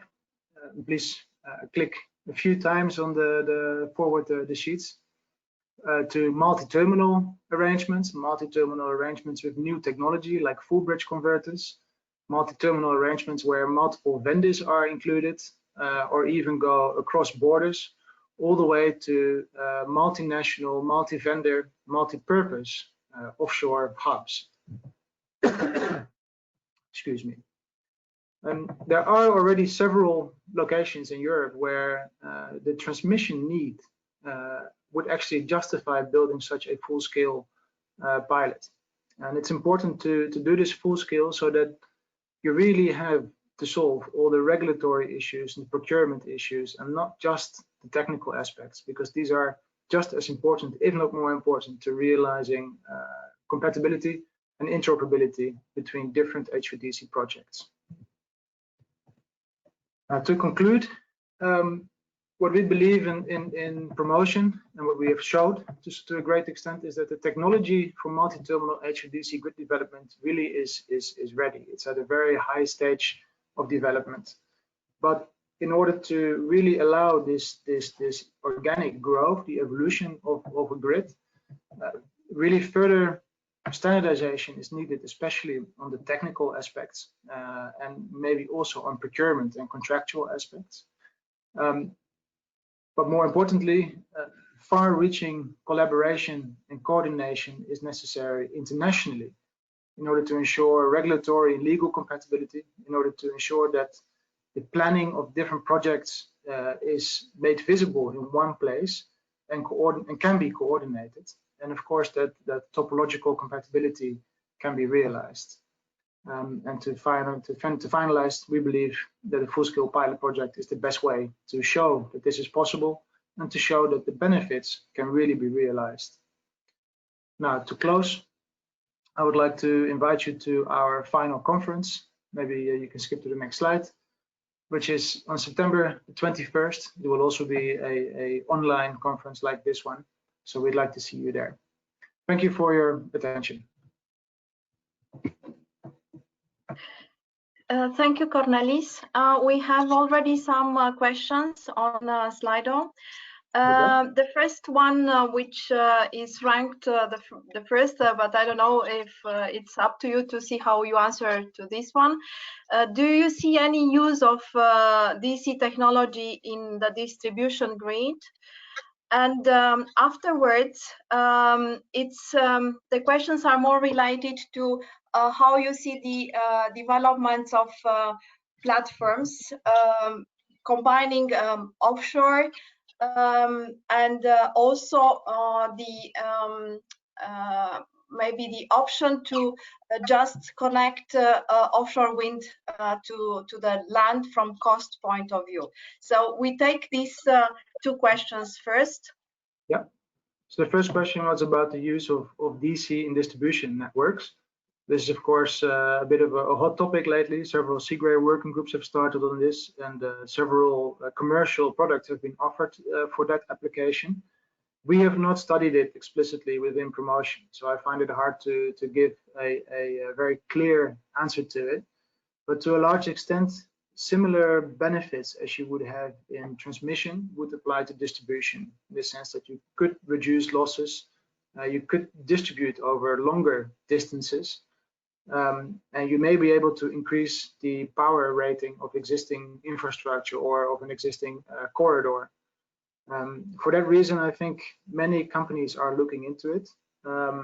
There is another reason, and that is that a DC connection would allow the connection of different separate distribution networks, which would normally be separate. And there may be benefits in doing so. As such, it would function as a normally open point and would give you control also over power flows within the distribution network, which may have benefits. From a technology point of view, I believe the technology to build it and to realize it is there. But the business case, I think, requires additional attention. And the alternative hydrogen connection of through electricity? Yeah. So again, we have not specifically looked at the application of hydrogen. So we also did not take into account in our scenario analysis.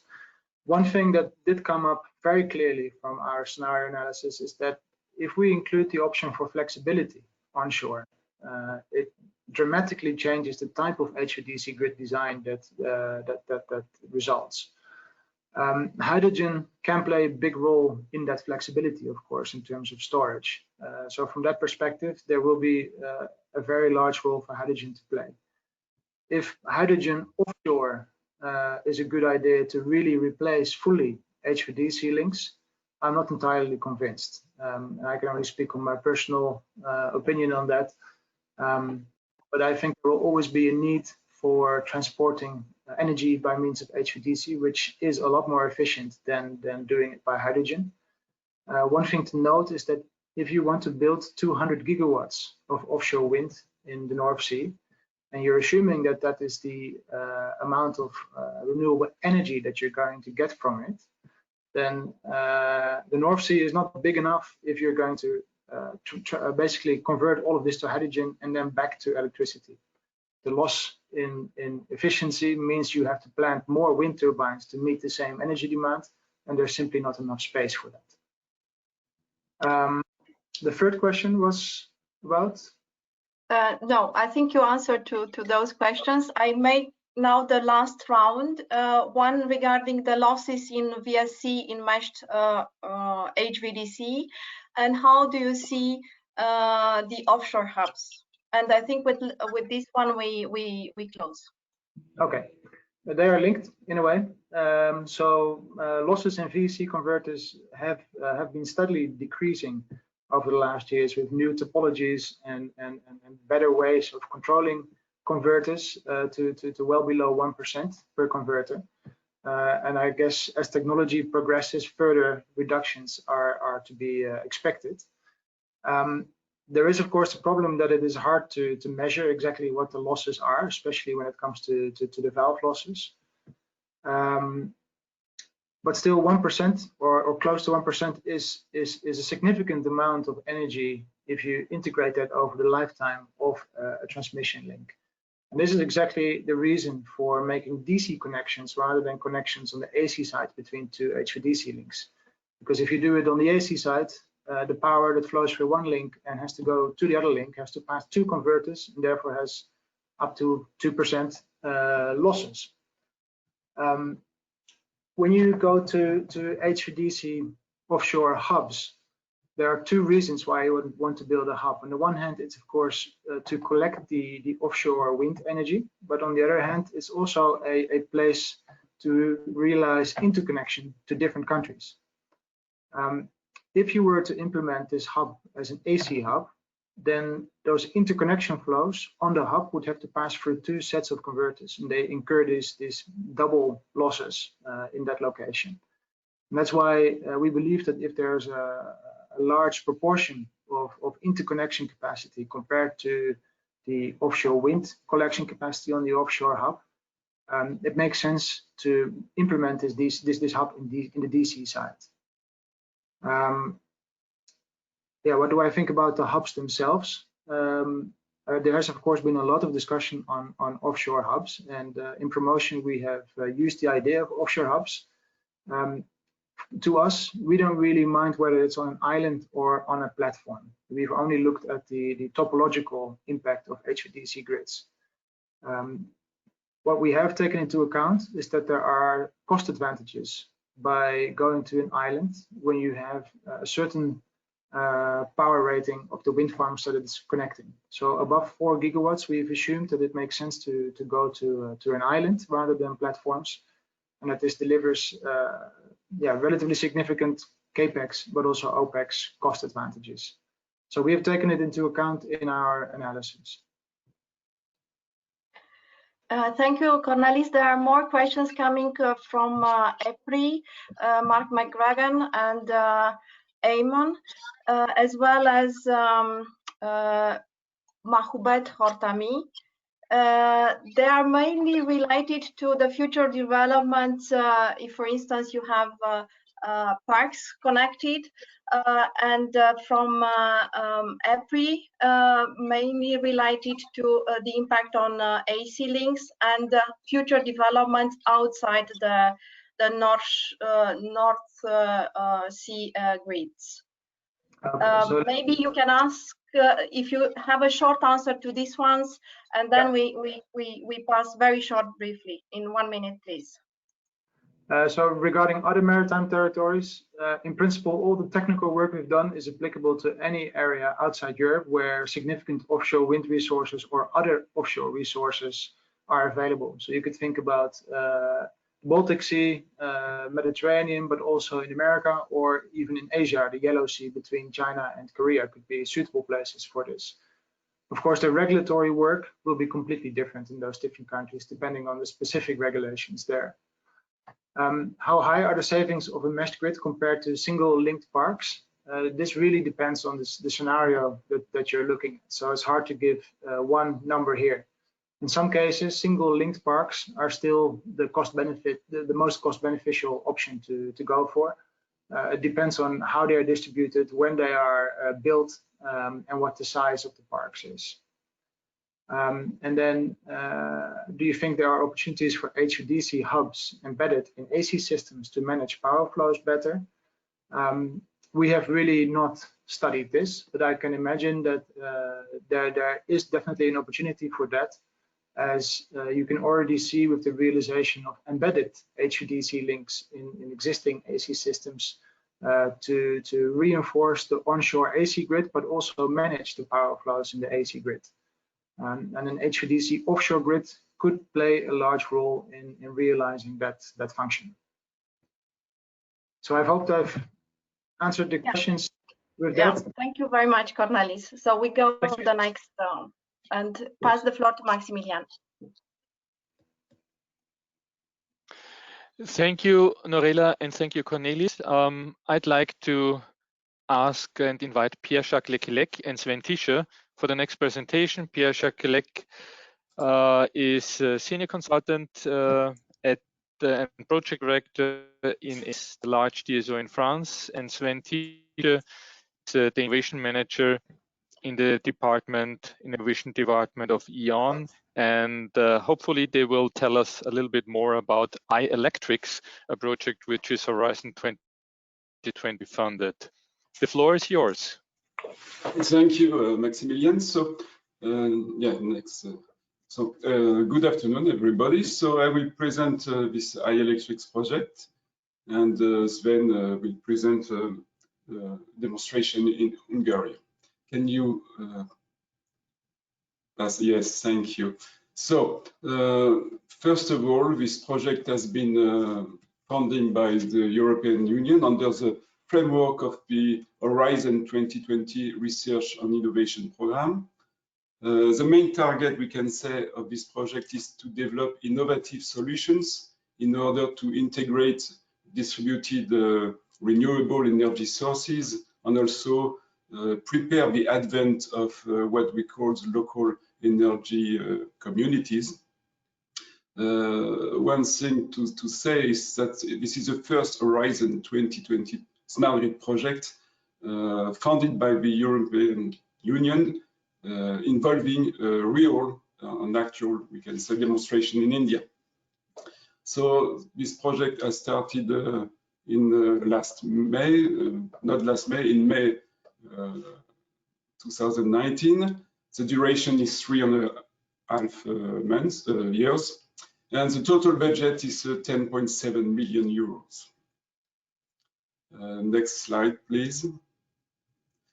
So there is a consortium with 16 partners, 15 partners from Europe and 1 partner from India, coming from 9 countries. The project will implement 5 real-scale demonstrators, 1 in Germany, 1 in Austria, 2 in Hungary, and 1 in India. The demonstration in Europe will be based on the medium voltage network, distribution networks, and they will take place also in the rural areas. While in India, it will be implemented in the low voltage network, and it will be obviously urban area. So we will discuss more specifically during this session about the Hungarian demos, because we have no time to discuss about all the other demos. Next slide, please. So some more details about the objective and common goals of this project. So I was mentioning that we plan, of course, to increase the renewable integration in the distribution network. We want also to improve reliability and resilience of the distribution supply, and prepare the advent of the local energy communities and their integration in the distribution networks. Of course, we want also to improve the prosumer implications and also contribute to the decarbonization of the energy system at local levels. So we will do this 5 demonstrations in different ecosystems and regulations. So I have highlighted the major items, we can say, subject for the different demonstrations. The first one concerns the Hungarian demonstration, and in this demonstration we will we'll try to target the reduction of peak loads on voltage changes due to renewable generation. In Germany, we want to postpone costly network reinforcement and integration of massive renewable generation. In Austria, there is an existing energy communities, and through the demonstration, we want to integrate it in the distribution network. And the last one, the Indian demonstration.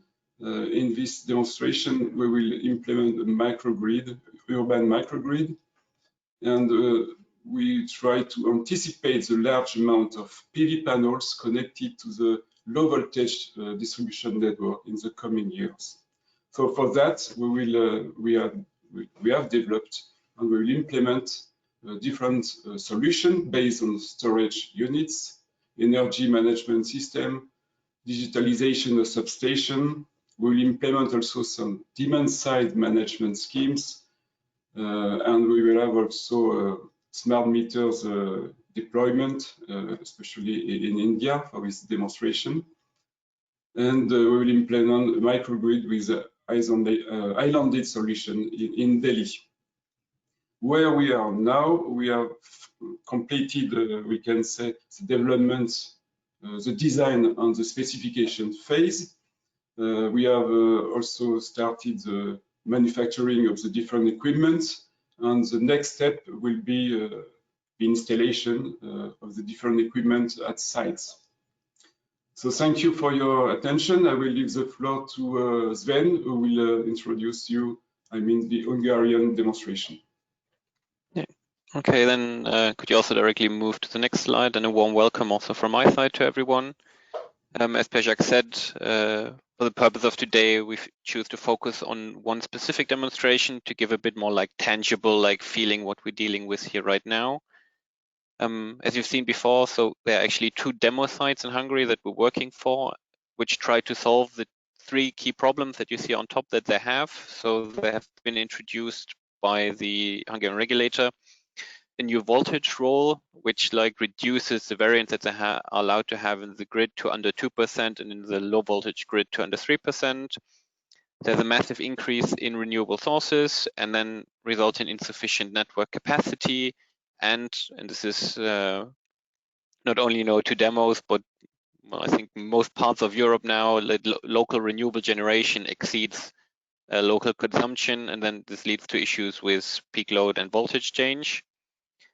And the solutions that we try to develop in the end in Hungary are the development and installation of grid technologies, then implementation of demand management through a legacy system, which I come back later, through direct load control.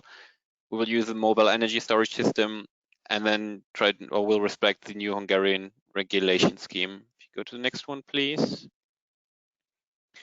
So very basically, here in Hungary, the major issues are related to PV connections. So there's, or has been and still is, a big increase in PV connections there. A lot of lines that we have there needs to be reinforced massively.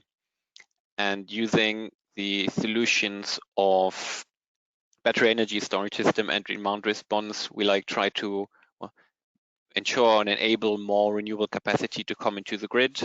And just as a very quick overview here, so our 2 demo sites are in the western part of Hungary, in the 2 ENGrid areas.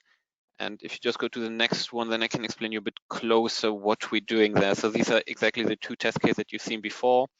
And if for now, if you focus on the left one, so the case of Zanka, the problem is that you can see kind of in the middle, there is a operated PV plant and two more plant at the end of the line. And in the top right corner, the ASZF, that's the substation.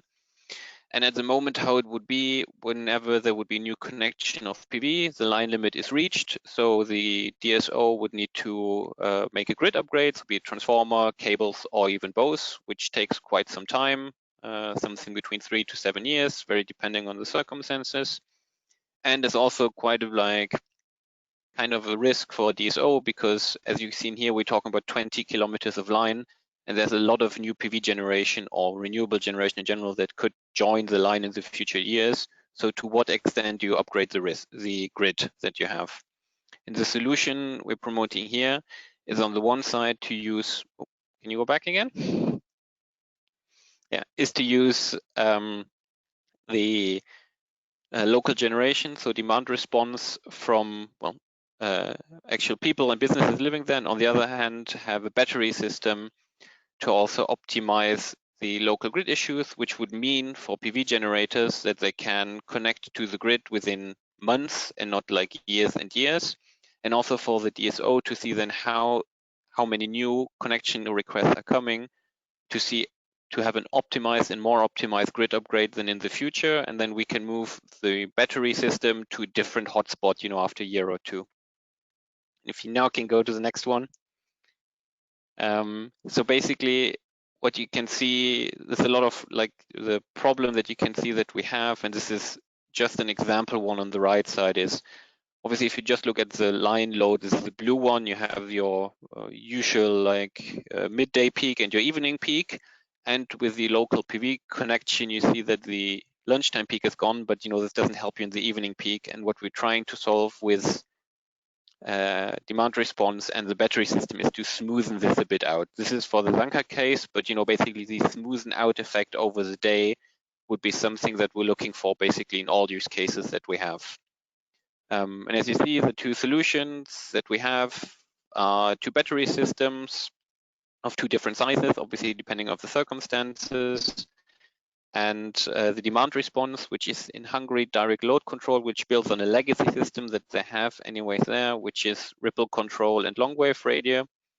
And then in the end, in Hungary, the goals are to obviously solve the network issues that we have, increase the network stability, increase renewable hosting capacity, reduce PV connection, lead time, and strengthen the customer engagement. And then if you go to the last one, basically the basic three key takeaways or summary would be that DSOs, not only in Hungary, but everywhere in our project, but all over Europe and the world, can actually support the integration of renewables faster, cheaper, and quicker to the grid.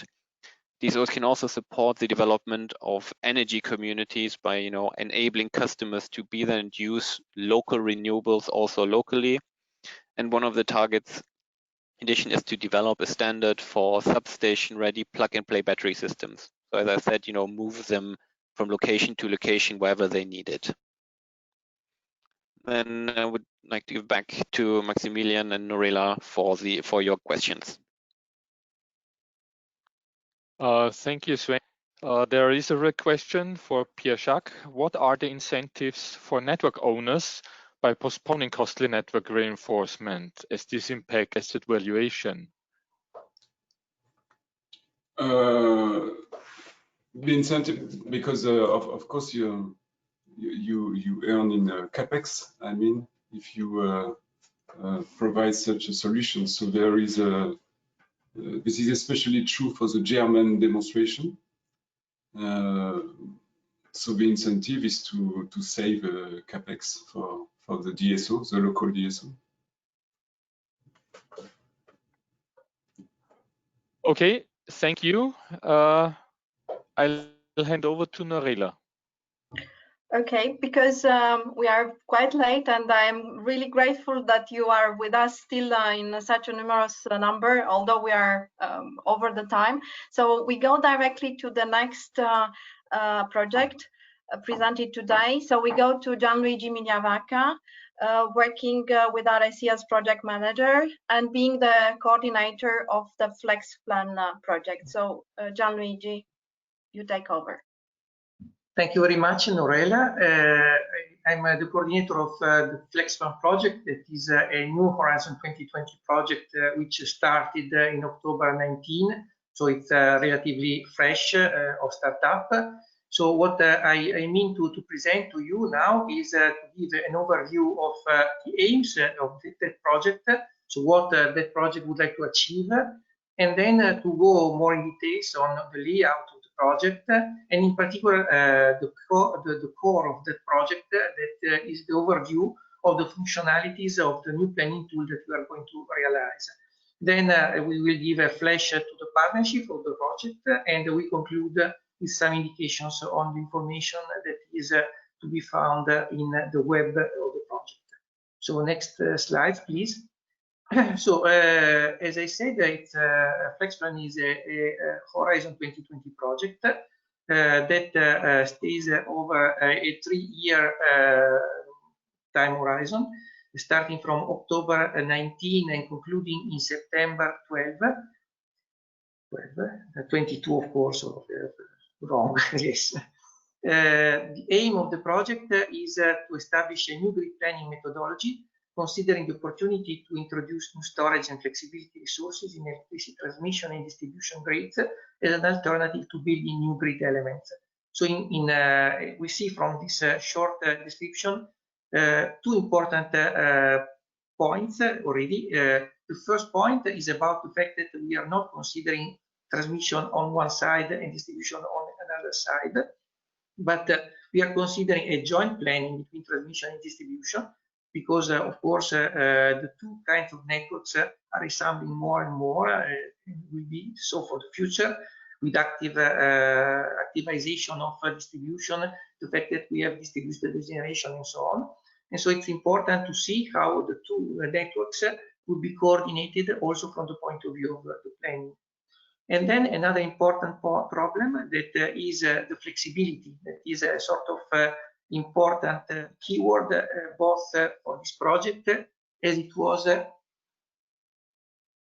in my former project SmartNet. SmartNet considered some aspects that had to do with operation and markets.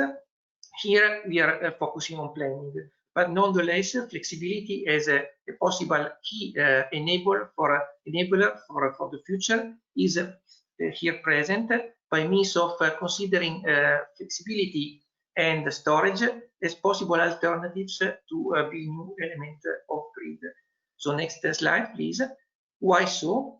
Because we are assisting to a grid fast-paced development and deployment of RES, and that is making planning activities for the grid more and more complex and affected by high level of uncertainty, because we have not to forget that the flows are some of the injection, of course, into the grid.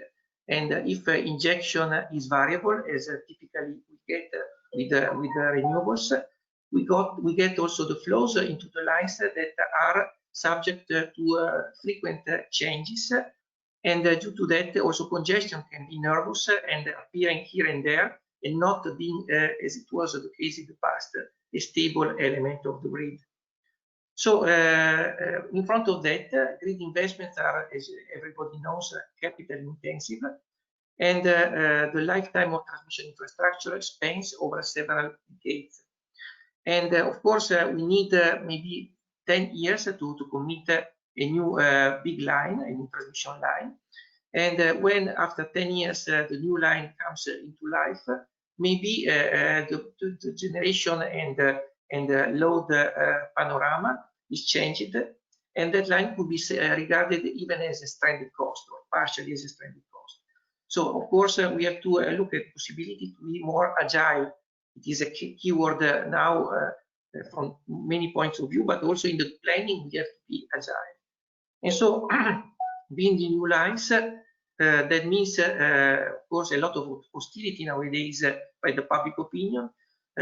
Should find some ways to find alternatives to that, especially in a world that is affected more and more by uncertainties. On the other side, we know that storage technologies and flexibility are seen nowadays as a possible remedy for making more predictable and schedulable the injections into the network from RES power plants. And so we get what is normally called the virtual power plant. So why not, so that is the main idea for the project, getting the possibility to consider storage and flexible management of, especially of great loads as an alternative to deploy new lines in transmission and distribution, and see what are the advantages that this kind of methodology could bring. So go to the next slide. So from that point of view, what do we want to achieve? First stage will be to create a new tool for optimizing together transmission and distribution grid planning, but considering the placement of flexibility elements both in transmission and distribution as an alternative to traditional grid planning. We are speaking about storage, I repeat, but also about the demand response, and so a flexible way to dispatch demand. And of course, we have to imagine a big case, a planning case that is one region wide, that can be whole Italy, or the Italian or the Iberian case, or the Nordic countries, or Germany and Switzerland and Austria, or France and Benelux, or the Southeast Europe region. And for that whole case, that is a big case that is treated at nodal level, we will see a series of candidates for the refurbishment of the system. And the new tool will be able to pick up among them those ones that are able to establish a set that is able to minimize the sum of CAPEX and OPEX for the system.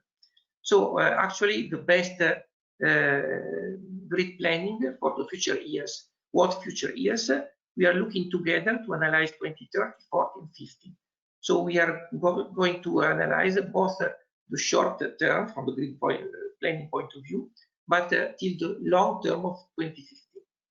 Of course, those candidates that have to be analyzed by the new grid planning have to be provided, and the preprocessor is there in order to provide candidates that have to be assessed by the planning tool.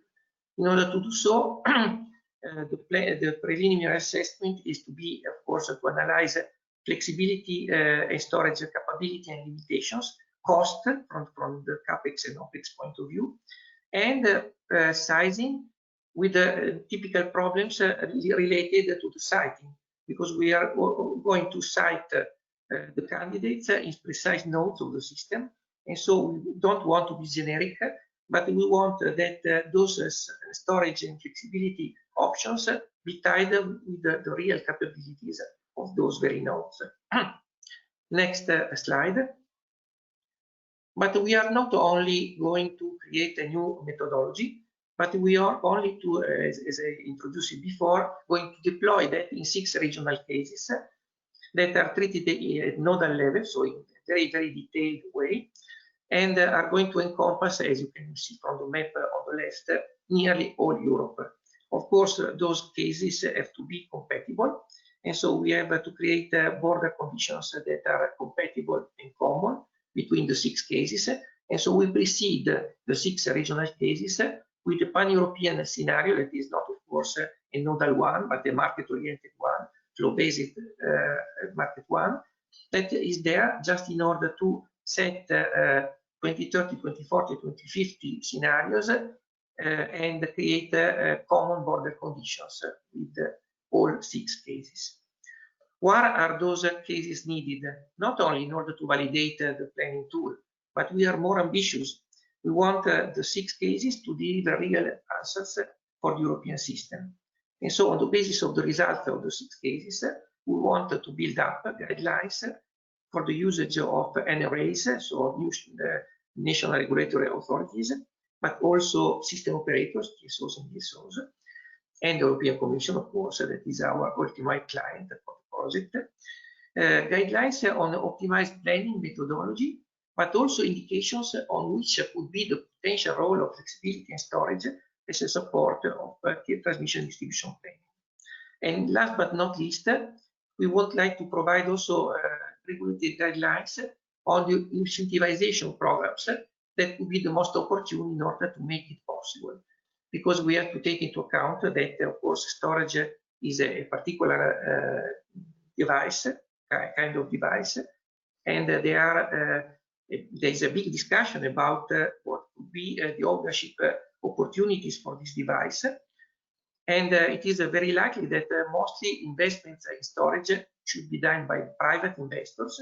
And so there should be some sort of triangle between the system operators that would single out what are the real needs for the system, national regulatory authorities that should incentivize a third subject that would be private investors in order to carry out optimized investments where it is needed because of the indication provided by the system operators in order to provide the best opportunities in support of the planning for the whole system in Europe.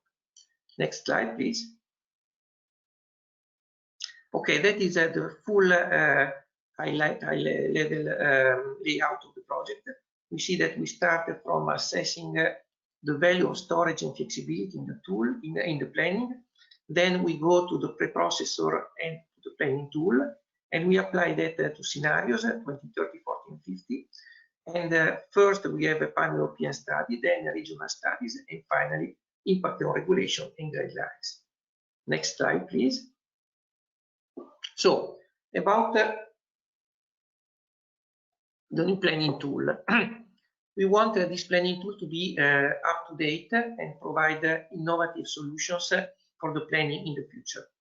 First of all, we have to cope with the problem of best planning in the sense of minimization of OPEX plus CAPEX for the system, with a limited number of expansion options that are evaluated all together. So each option of that is attached to an investment or non-investment decision, and so will be attached to an integer variable. And so from the mathematical point of view, it will be a mixed integer problem. But as storage and flexibility is implied, we have also to take into account a sequential OPF. So take into account all the hours of 1 year for the 3 grid years, so 20, 30, 40, 50, considered sequential because we need to consider the sequential constraints of those resources. Then we have also to extend the strategy over 3 grid years, 30, 40, and 50. And for that, we will have a huge problem, of course, as you can imagine, in which we have no resolution. I can repeat for everything. And so we look forward to single out strategies for a decomposition of the system, something very innovative, in order to reduce the computation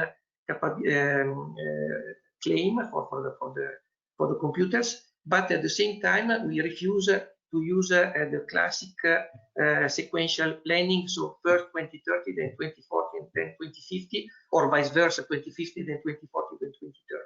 We want, in order to have a very optimized planning for the system, consider all together. And so we are going in the direction of vendor decomposition or progressive hedging strategies. For those who know them, we are going to study both of them in order to see what is the most suitable strategy for our tool. Then we want to replace N-1 security criterion with probability elements, probabilistic methodologies, by taking a profit of what was studied in detail in the Darfur project some years ago. And so we wanted to go in the direction that also many TSOs have tracked in the last years to consider probabilistic elements, probabilistic methodologies as a valid alternative to N-1. Then we want to consider not separately a cost-benefit analysis and then the optimization, but bring the full cost-benefit analysis within the optimization, within the target function. And so we consider all the externalities, for instance, like environmental aspects, as embedded and directly introduced within the target function. And we consider 3 embedded environmental elements: air quality, carbon footprint, and landscape constraints and yes, landscape limits and constraints. That is a typical problem for planning. So all together will constitute our new planning tool, a very challenging one that we are going to create, demonstrate, and arrive to guidelines within 3 years with a project that is only 4.5 million euro endowment. So it's a very small project, very agile, and very needs a very efficient people to take care of it. And so who are those efficient people? Let's go to the next slide. That is the consortium. It's 13 partners all over Europe, precisely from 8 European countries. Among those partners, we boast to operate 3 transmission system operators: Terna from Italy, REN for Portugal, and Elish from Slovenia. Urs Salobir, who was present formerly today, is also one member of the consortium. And then a big distribution system operator concern, that is the Enel Group. And within that group, we have as a linked third part the biggest Italian distributor, E-Distribuzione. Then we have a list of important research partners in Europe. I want, of course, apart my company, RSC, of course, they come, and I am proud to be, of course, but also other important companies that are the leading scientists of research in Europe. But I want also to nominate one partner who is not precisely a research partner, Inside, who is a specialist in software for scientific and for market analysis. In particular, he was the provider of the software Euphemia for the European market company. Then next slide, please. I conclude with a couple of indications about our FlexPlan web site. Of course, everybody is invited to go there. We will keep it up to date with all information. And in particular, it's important to go and download the brochure that gives an important overview, more than what I can say in 10 minutes now, of what is the project about. All our publications are public, so we are going to publish deliverables, but also papers in open access, and the most important presentations. All of them will have to be found in that folder, publications, about our site. And for the present, the first technical deliverable, that is an overview of the regulation in Europe, the 6.1, about flexibility and the planning in general, is to be found. And well, of course, everybody can download it, and we would be very keen to get feedbacks from all those who are interested to provide them. So thank you to everybody. That is my presentation. Thank you, Gianluigi. So I will just make one question, and please be very short, because we are very late. So the question, I will group them. So first of all, if the planning tool is open source. Secondly, what type of scenarios you use, including for the region. And thirdly, if this is how this tool can be updated after the finalizing of the project. Okay. So about open source, well, the project is not open source, it's a property of the consortium, but actually we wrote also in our grant agreement, so it's part of our contract with the European Commission, that we are very ready to provide tailored versions, if needed, if requested, to TSOs and DSOs in Europe who can be interested to experiment on that tool after the end of the project. So we are very keen to get in contact with those who can be interested, of course, in the field, so I can expect TSOs, DSOs in case. And after the end of the project, discuss about the possibilities to provide a version that can be experimented later. We are also going possibly to provide a sort of toy delivery of the project, of the planning tool itself. So something that is able to be used by somebody offline, so download it and use it. in order to test its functionalities on a fixed, of course, environment, fixed scenario that can be useful in order to assess better what are the characteristics of the tool and analyze better if it could be of interest for some real application or real sandbox or what you can call it after the end of the project. About scenarios, yes, we are taking, of course, some existing elements as much as possible because we don't want to reinvent the wheel.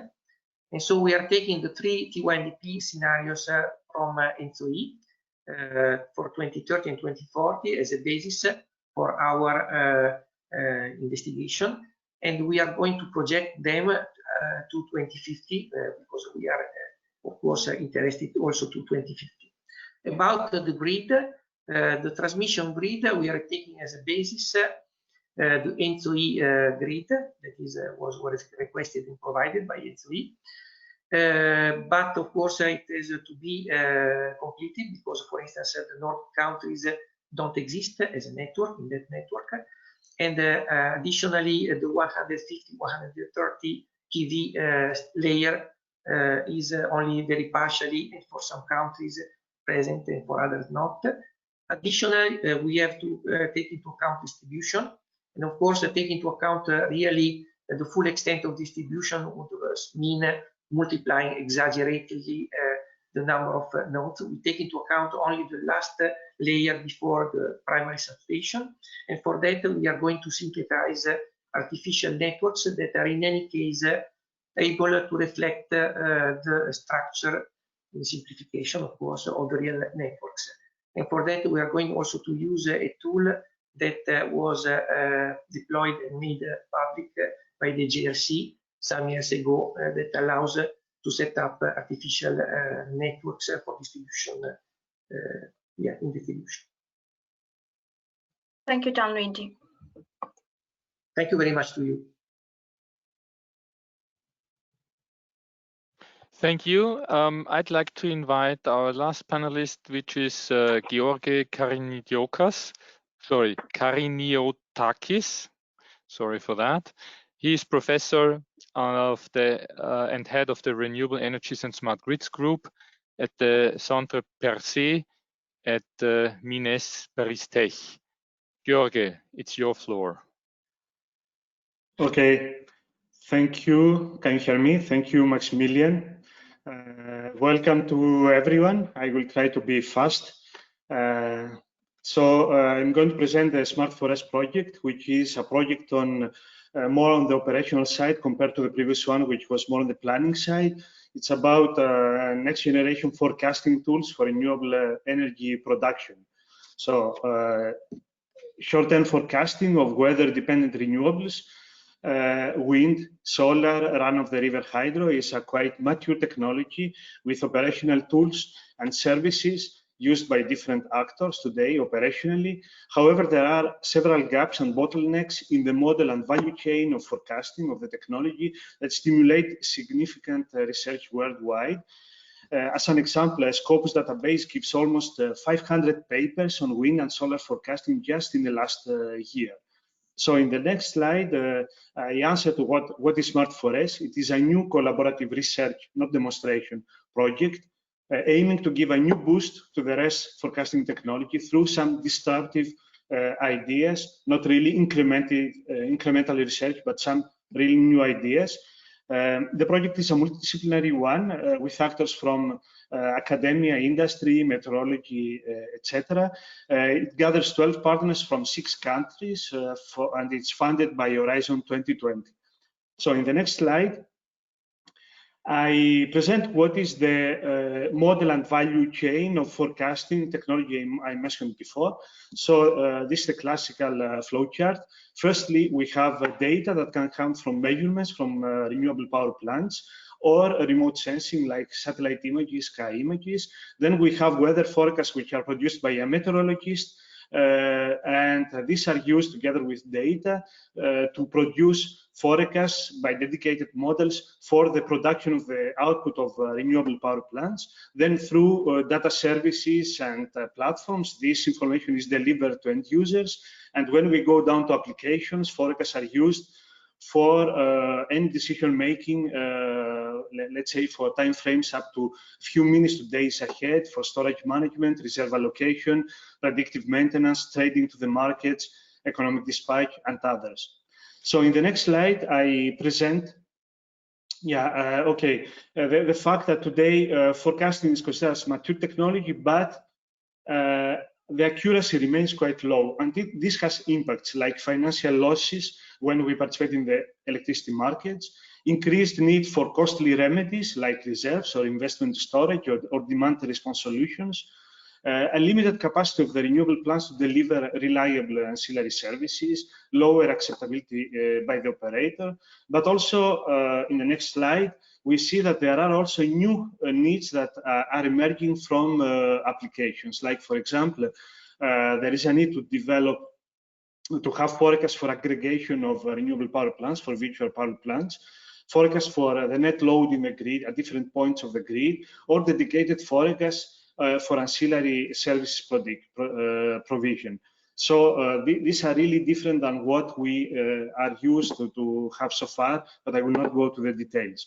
So in the next slide, I present the objectives and the vision of the project. The aim of Smart4S is to achieve an outstanding improvement in RES predictability through a holistic approach that covers the whole model and value chain of this technology. So the objective is first to define appropriate requirements, as said in this morning, not thinking of what is happening today, but also thinking of the future energy systems of the next years or decades where we will have a very high penetration.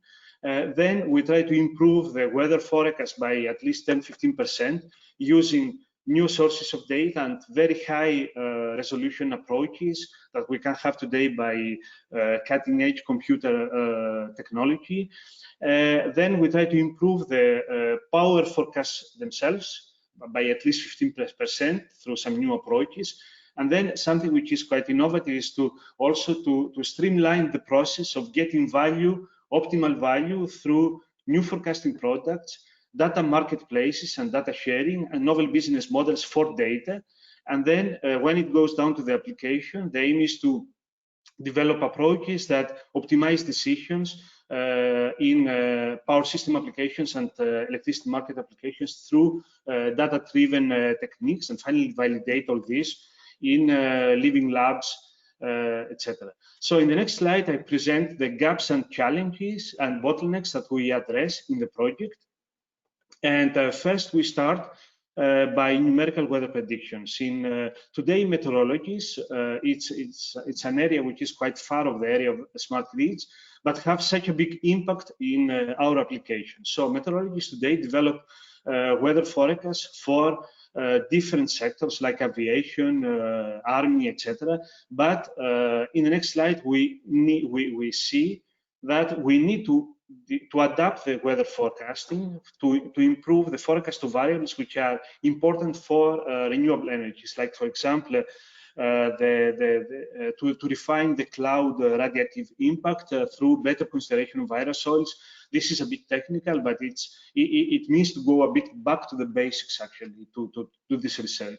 Then the meteorologists develop different models for different time frames, and we use them in applications in the short term, in the medium term, in the longer term. And this involves some challenges, and it's important to go towards a kind of convergence of the products, towards seamless forecasting that can be used in different applications. And then we have to profit today of the possibilities we have from computational capacity and increase the spatial and temporal resolution. And this is possible today thanks to techniques like large eddy simulation that can go down to a few meters within logical time, actually.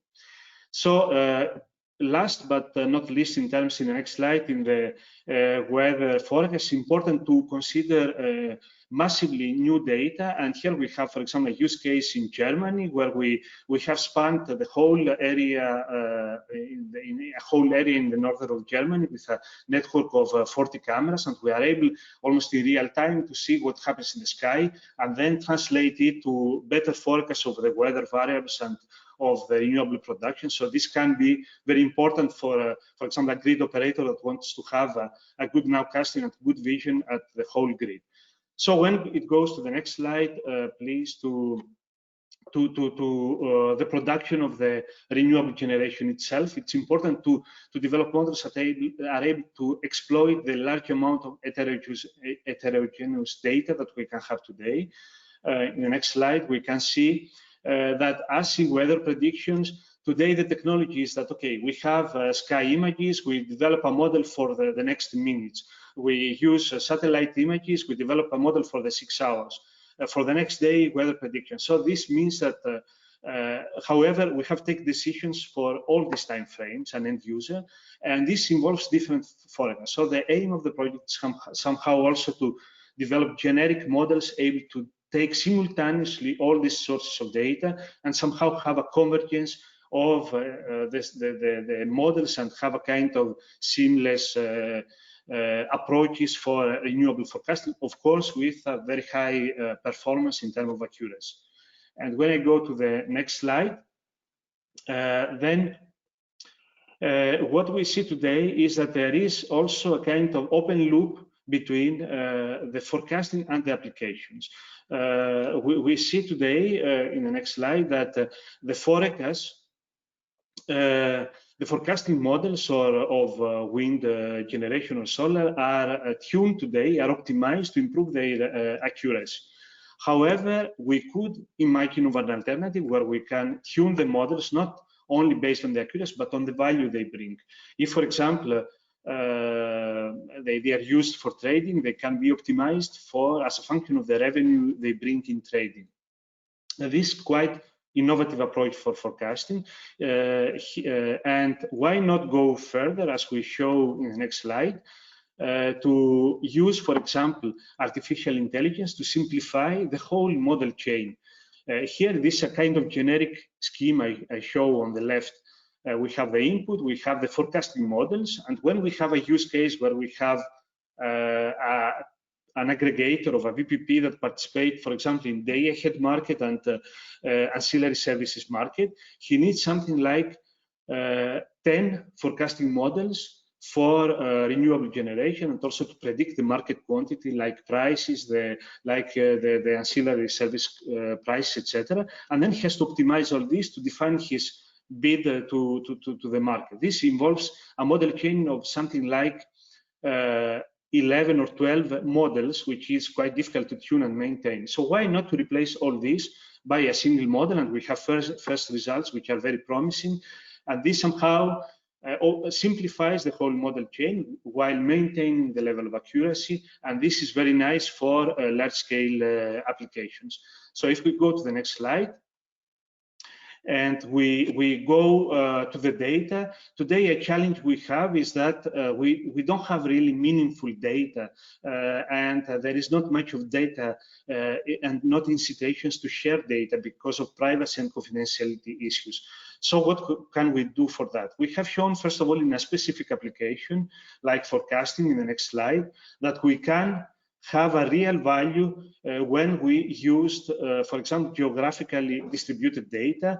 For example, for the next hours, for the next 6 hours, we can improve accuracy up to 20%. So in this project, we try to exploit data science techniques like federated learning to develop a framework for collaborative forecasting through data sharing that respects privacy and confidentiality constraints. And why not develop, we try to do it, develop a data market concept that tries to put value to the data and incite data sharing.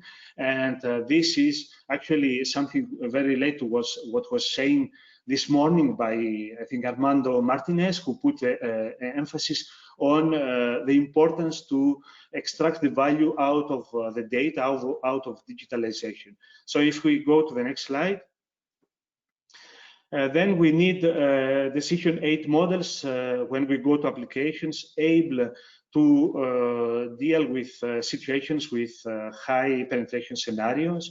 And in the next slide, I show the use cases we consider. I will not go in detail, just to mention that beyond what I have mentioned already about collaborative forecasting, about trading of VPP operation, we consider also provision of ancillary services, grid state forecasting and estimation. We consider storage optimization as use cases on the application sides for grid management and participation to the markets.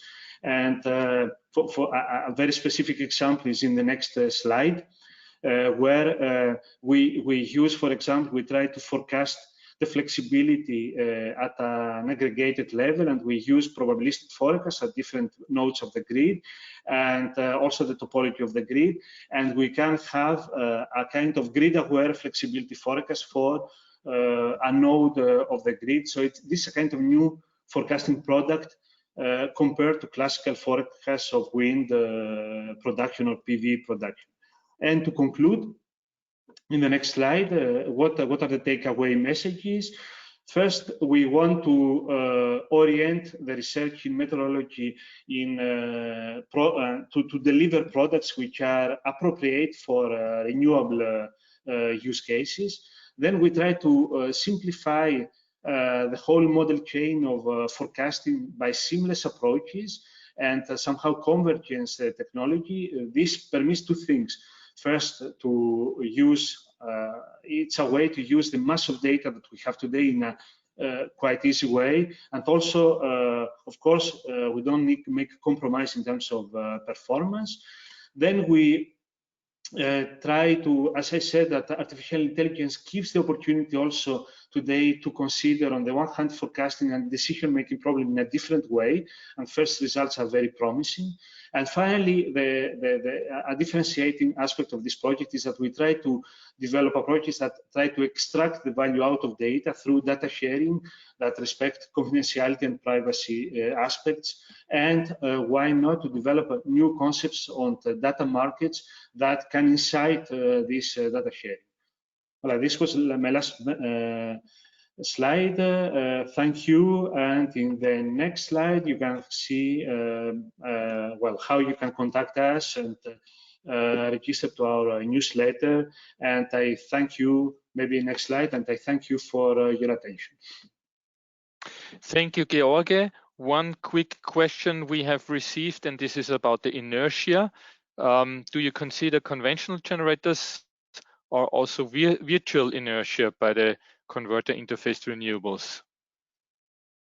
Yes, in the use cases we consider where we develop management tools, for example, for predictive management of the grid, taking into account forecast, etc., we consider realistic case, also cases with very high percentage of renewables, like system of islands, and the aspect of artificial inertia is also considered.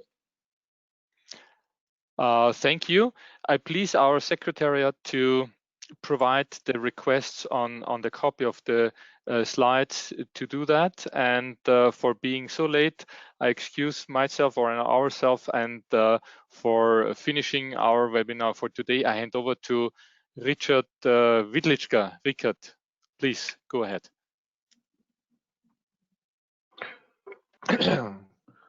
Thank you for the floor. Do you hear me well? Yes. Okay.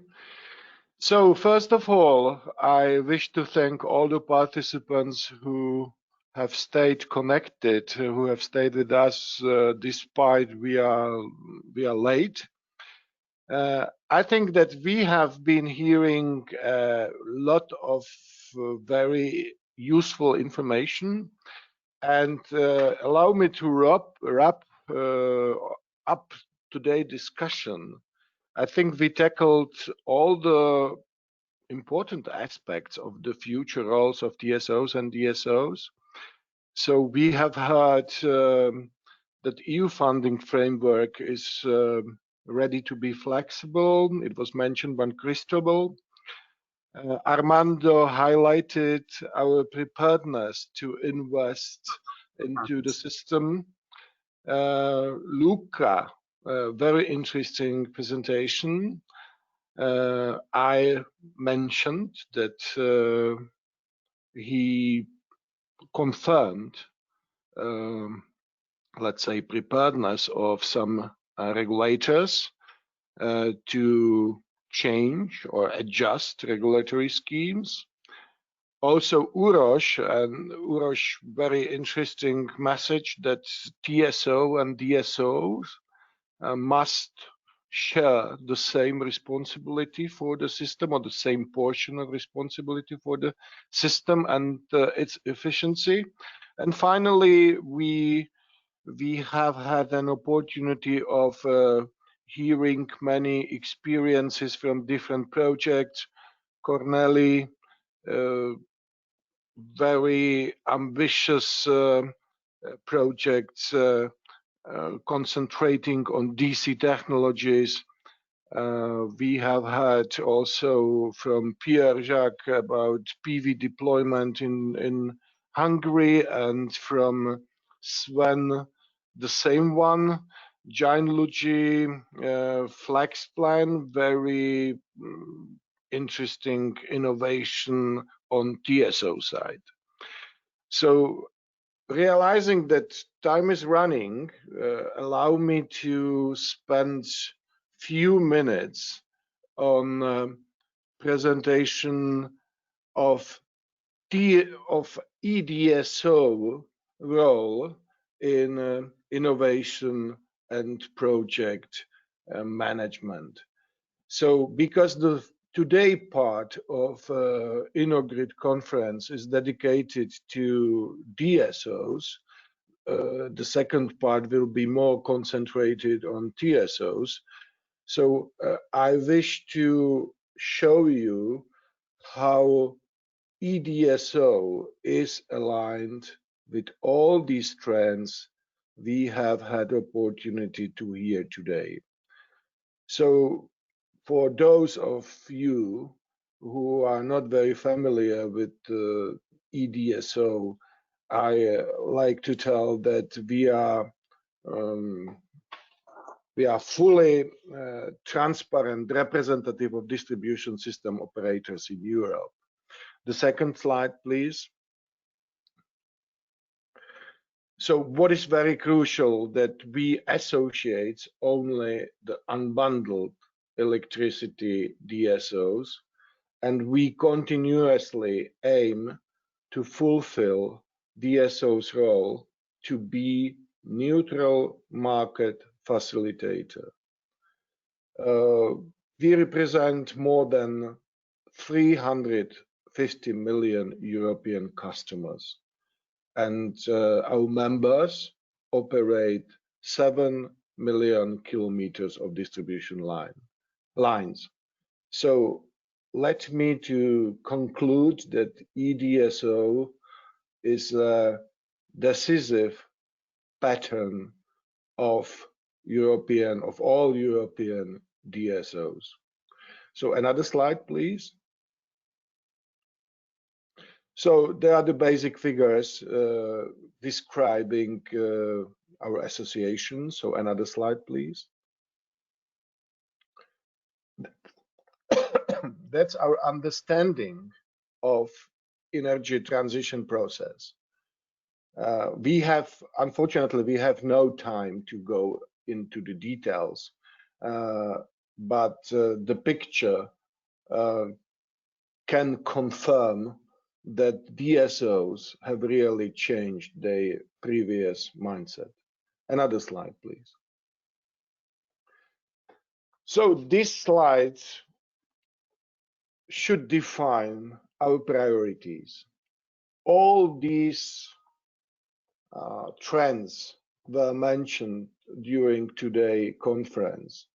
So let me spend a few seconds on each bullet point.